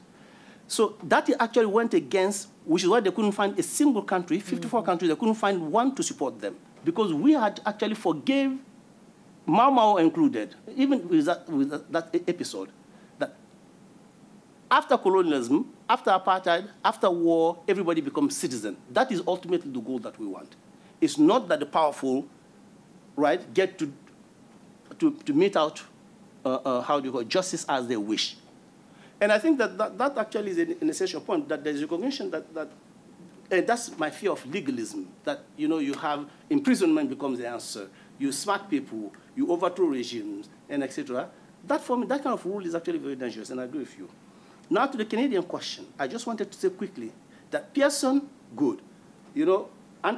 Canada made the first point about anti-colonialism, Suez crisis, and then law of the sea, and then, the Joe Clarks and the Trudeau one, and etc. We remember that Canada. But there is, after Mulroney, there's something else that happens to Canada, and that I will leave at that. But it's not terribly as glorious as the previous period. And especially around the question of universal jurisdiction, around the question of Israel, which you mentioned, I didn't want to bring it up. Canada has been small muddied now. But yes, Canada actually sort of is somewhere, as this Canada and Northern European countries are over there, and the rest of the West is over there. And I want to recognize that. But it has changed. After Mulroney, something happened in the water in Canada. And that's what I'm willing to say. In the water? Are you drinking it? I know. Sorry. Any comments on these questions, or? Sarah? I would just say briefly to the referral point, certainly at the outset, the referral wasn't designed as self-referral, as you're probably aware, that it was really meant to be. Yeah. So in a sense, it got kind of co-opted and politicized in the sense that in the Ugandan context, for instance, you had a state dealing with the fact that it couldn't really capture political enemies, the LRA. And so in the referral itself, it states clearly the LRA as the group rather than the situation, which was then broadened out subsequently to the situation in northern Uganda. So some academic commentary has argued that through some of these self-referrals, in any case, the idea was political enemies would be disposed with through the mechanism of the International Criminal Court. And so it's, I mean, that would be a cynical political reading of it, but that is certainly one political reading that's out there. As to the Security Council mechanism, I think, is deeply problematic, and we've seen some of the, Sudan is, yes, an exceptional case in many respects, but I think that certainly inaugurated the pushback that has been described here, and I think further retrenched the sense that the head of state immunity is a really important principle for better or worse within that context. And I think that the fact that many states feel so strongly about not allowing that within other fora, perhaps, I mean, you can say more about this than I can, but perhaps suggests a certain conceit by some of the states that are pushing it that this would not be something that their own leaders would have to contend with. And I think that has to do, of course, with the complementarity as the framing of the ICC, the idea that these issues would be handled at home. But I think there's something within this, the concession, in a sense, to power, to including the UN Security Council referral that has been one of the real issues in terms of its young lifespan so far. And as to Israel-Palestine, there was an effort, I'm sure you're aware, to try to bring cases through a really interesting jurisdictional link where it had to do with the attacks upon humanitarian aid boats, but they had to use the jurisdiction of the states in which the boats were registered, and so I believe it was Comoros and Cambodia as well, I think it was, but the Comoros definitely. And I believe that was taken up because of the gravity threshold that the prosecutor introduced. I believe it failed on that front. There is a preliminary examination with Palestine, but I think that the prosecutor is, of course, under incredible pressure. And you were most recently at the ASP and probably know more about some of the conversations around that than I do. But it seems like it's a difficult task she's been given, and I think it will definitely have massive political implications at a global level if that goes forward. I'll just let people ask more questions. Oh, okay, all right. I think I noticed on your slide when you had Muammar Gaddafi, you had him as Sudan with Omar al-Bashir. You made a mistake on your slide. You had, I'm pretty sure. Muammar Gaddafi is Libya, as he spoke. Well, just in saying with pursuing, pursing is what's written there. But my question is to Professor Lebas. I can't think of any. Who were the human rights activists who supported military intervention? The only one I can think of, RTP, the responsibility to protect, was Alan Rock at the University of Ottawa. The Libyan, and Canada had a big role in that Libyan, for our power, a relatively big role. I think it led the first bombing, and I guess it was with the excuse of we were protecting the poor rebels against horrible President Gaddafi. But anyway, so I can't think of any of... In the build-up to the Iraq War in the United States, well, one prominent voice was Michael Ignatius, who I think you are familiar with in this country. He was then head of the Harvard Kennedy Human Rights Program, and he, in that capacity, was, saying, well, you know, Saddam Hussein has committed war crimes against his own people, crimes against humanity. Maybe this is a good thing for human rights. It was something along that line. He actually apologized later, but he said that he had made that argument for the right reasons and that the opponents had made their arguments for the wrong reasons, and so it was an interesting apology. But there was also, I think, an internal debate in Human Rights Watch, just that I know from people who were working in Human Rights Watch at the time, there were definitely voices in that organization that felt that, you know, that there was a silence, right? And so Human Rights Watch didn't actively support the war, but when the war started, the reports were grounded in, you know, a very minimalist critique rooted in the laws of war rather than a human rights analysis of, you know, there was a pushback, against the idea that it was a humanitarian war or that there could be necessarily, but there was no analysis of the human rights implications of the war, and there was a critique of the use of cluster bombs and white phosphorus and stuff like that. Yes, I'm sure there were. I just couldn't think of anybody of any that. Yeah, but there, and then in the debate there was, and then there was a sort of liberal hawk position at the time that was, I think, played a pretty big role in legitimating, you know, the war was, the Bush administration, their rationale, this is going back a while, but that it was a security-based rationale, that there was like the vial of what, you know, that there was, and that Al-Qaeda and Iraq were in cahoots and all that. And there was the realists like wrote a petition opposing the war, saying that was all a distortion of all of the security rationale. But then so then there was a sort of sleight of hand kind of where you also had at the same time a kind of liberal hawk argument that was invoking human rights. And that was not being effectively contested by, I mean, that there are some people, like you could say Michael Ignatieff, who were actively supporting it, and then there were other voices that just kind of laid back. So that's what I mean in terms of, you know, But there were also liberal cosmopolitans like Jean Elstein who wrote that essay, Why We Fight, right? It was about justifying the war. Then we must protect the Libyans, but we don't protect the Rwandans. Yeah, this was before RTP was, I was just referring to the Iraq War then, Thank you. Well, we were supposed to end at 4. We have a little buffer because our reception's not due to start till 4:15. So I suppose we could take one more question if anybody's really burning to ask a question. Yeah. Come on.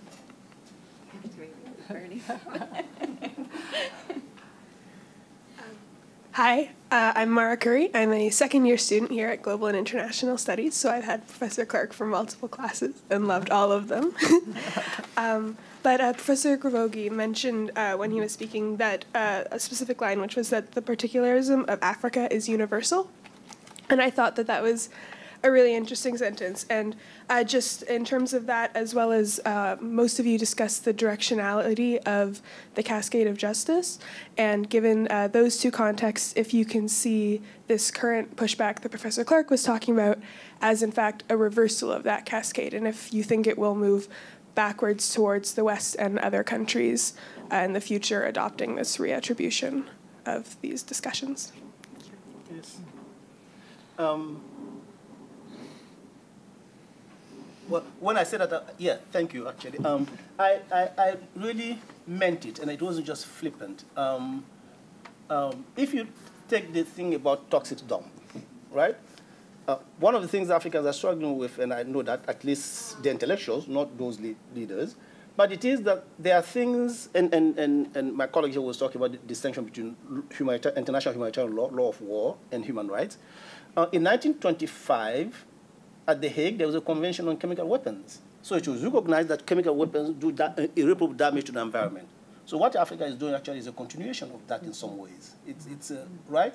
So that's what I'm saying, that if you think, oh, it's coming from Africa, you think a particular, then you miss the more universal trend of disallowing chemical dump and things that harm the environment and et cetera. And that's what sort of racializing spaces do sometimes, or particularizing spaces do.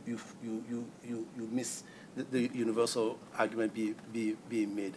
And there are multiple cases like that, which is why I was actually saying that the pushback eventually I actually think that the pushback is salutary. And if I had the space, I would actually tell you how I imagine the jurisprudence in Africa to unfold. The African jurisprudence is not going to be like the old jurisprudence, and the questions, if there will be many questions, but they will not be of the same sort that we have today against the ICC. Because one of the problems with the ICC is not just that Africans are being referred, it is that the jurisprudence itself. For instance, the constitutionality. Constitution, that a court has to understand its own constitutionality, that it is, if it's about international justice, it has to be able to provide it. In America, we're given judicial review for that, the thing between Madison and Marbury, right? That somebody tells you, you have crimes against humanity, but we exclude the crime of aggression. Now, aggression used to be, for many people, long time ago, part of what we call use cogent, because international coexistence is the fundamental criteria of international, of international order. If you take out the crime of aggression, then you are taking out the predicate of international coexistence. And so we even manufacture use cogent to exclude that. And if a court is really adheres to its own constitutionality, it has to say there is no way you can construe crimes against humanity without crime of aggression. That's just a question of jurisprudence, right? So that's what I'm saying, that in fact, actually, I sincerely think that some of the points that Africans are making now might be derided, but in the long term, they have firmer jurisprudential grounds. Oh, sorry. Yes. Oh, yeah. Thank you for that. That was an excellent question. And I would just add one thing in relation to it. I was kind of thinking, this is always the moment that I have trouble answering, because for one, I'm reluctant to speak about what I think might happen.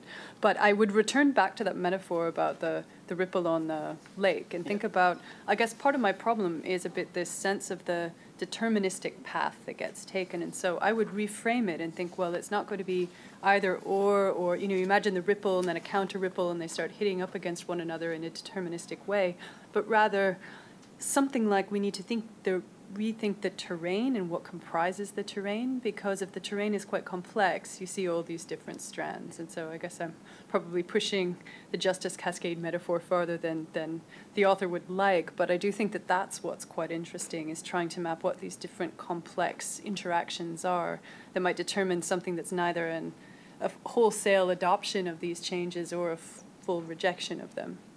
Thank you. Anyone want to have the last word? I think we're running out of time. Kamari? Yeah, you have to have the last word. Yeah, we move to the closing. Do you want to answer? Yeah, do you want to respond, or do you? I've taught her, I think, 3 different times. She's heard enough of you? I don't think she. Okay. Do you want to hear from me? I think she wanted to hear from my colleagues. And as you said, use Colgan's, I was thinking, yes, she can have that conversation with you very nicely. Maybe what you wanted to say just a word? I share the aversion to prediction, but I think what your question made me think of was a sense of, I think the hollowness of, the hollowness of a sort of this particular manifestation of legal accountability as a response to the looming crises associated with the structural injustices that Professor Clarke laid out is increasingly evident, and it's unsustainable. Yeah. And that is more and more apparent every day, and it's manifesting in a lot of different ways. And so I do think that change is coming, but I wouldn't venture to predict exactly what form it's going to take. Thank you. Kamari, did you want to say a few words before I wrap things up? Yes. Okay. I will make it short and sweet. I don't know about sweet, not with this topic, but I was just jotting down a few things that I think are appropriate takeaway notes. And one is that all institutions are imperfect. And I think much of what we've been saying today and the conversation has started from that backdrop, that it's important to recognize the originary principles, the spirit around which agents, group actors, mobilize, support, and produce things that have effects. Those things sometimes are judicial, and they have implications, and quite important implications. In relation to liberal institutionalism, though, I think one of the themes that has emerged today and that is quite clear is that there are internal contradictions within liberal institutionalism that require, that demand that we reckon with them. Mm-hmm. And if we don't, it's okay, because the fissures are getting larger and larger. It's quite self-evident to actors that there are issues at hand, that there are internal contradictions. But at the same time as these internal mechanisms at times seem to be imploding, we also have these categories and technocratic knowledge domains that are perpetuating the system. We have the industry of judges and interns and prosecutors, et cetera, that need jobs. And so regardless of the visibility of the internal contradictions, there are discourses that we can call on to make ourselves feel better about the work that we're doing. So I have to say victims anyway, even though we recognize that there are internal contradictions within the institutions that we work. And many of our students and others are struggling with this every day. What do we make, liberal institutionalism provides a modality through which we can work and mobilize and produce many ends. You can use Twitter to use a word, justice, and mobilize communities, bring back our girls. Yet at the same time, once you bring the girls back, then what happens? They just continue in systems of inequality and these domains of inequity. And that's not just a function of, in the case of Nigeria and the Bring Back Our Girls movement, it's not simply about Nigeria and the Bring Back Our Girls movement. It's also about larger macro relationships, structural inequality, and plunder and histories of inequality. So I think the starting place, as we recognize that institutions are imperfect, that one of the starting places are the founding principles, the originary principles. So in the case of the African Union, the willingness to influence jurisprudence on the continent, to demarcate forms of differentiation that are relevant to Siba's point about the particularities or particularism. If you think about the panel of the wise and the principles of life and how we should resolve disputes and manage African concerns, there are particularities there that are profoundly critical for us to continue to remember what is at the heart of these interventions, whether they're pushbacks or forms of reattribution, et cetera. It involves understanding what the particularities are, what are the landscapes within which people are operating, and then what are the manifestations once these tools are mobilized and power struggles ensue. And so I think the work of social science and the work of political science is very much to try to understand our world and to make sense of the playing field that we have, which is imperfect, and to make sense of the analytic models, which are deeply problematic at times, useful at other times, need radical revisioning on the other hand. And I think that in many ways, these developments provide us toolkits for thinking about, well, what are the alternatives through which we can think about these social issues? Mm-hmm. And I think on that note, it's really that spirit that we all have engaged these questions, both as chair leaders as well as critics in many ways, and how important critical engagement is for moving on and moving forward. Not to say that justice as it exists, legal justice, is bad, but that we can and need to do it better, and both analytically and in terms of our practice. And so I think that's really a nice point of departure for us, and it raises many, many issues from which to move from. So I'll end there. Thank you. Yeah. Well, it just falls to me then to congratulate Kumari Clark one more time on her Research Excellence Award, to thank her very much for organizing this symposium, which I thought was fabulous. Personally, I found it very interesting, and I'm really grateful to all these panelists for coming here to Carleton to spend this time with us, and I'm sure I speak for the whole audience when I say that. And thank you to you for attending, and now we have a little reception outside. Great, thank you. And thank you to you as well for inviting us. Yes, thank you, and Andrea. We're glad you came.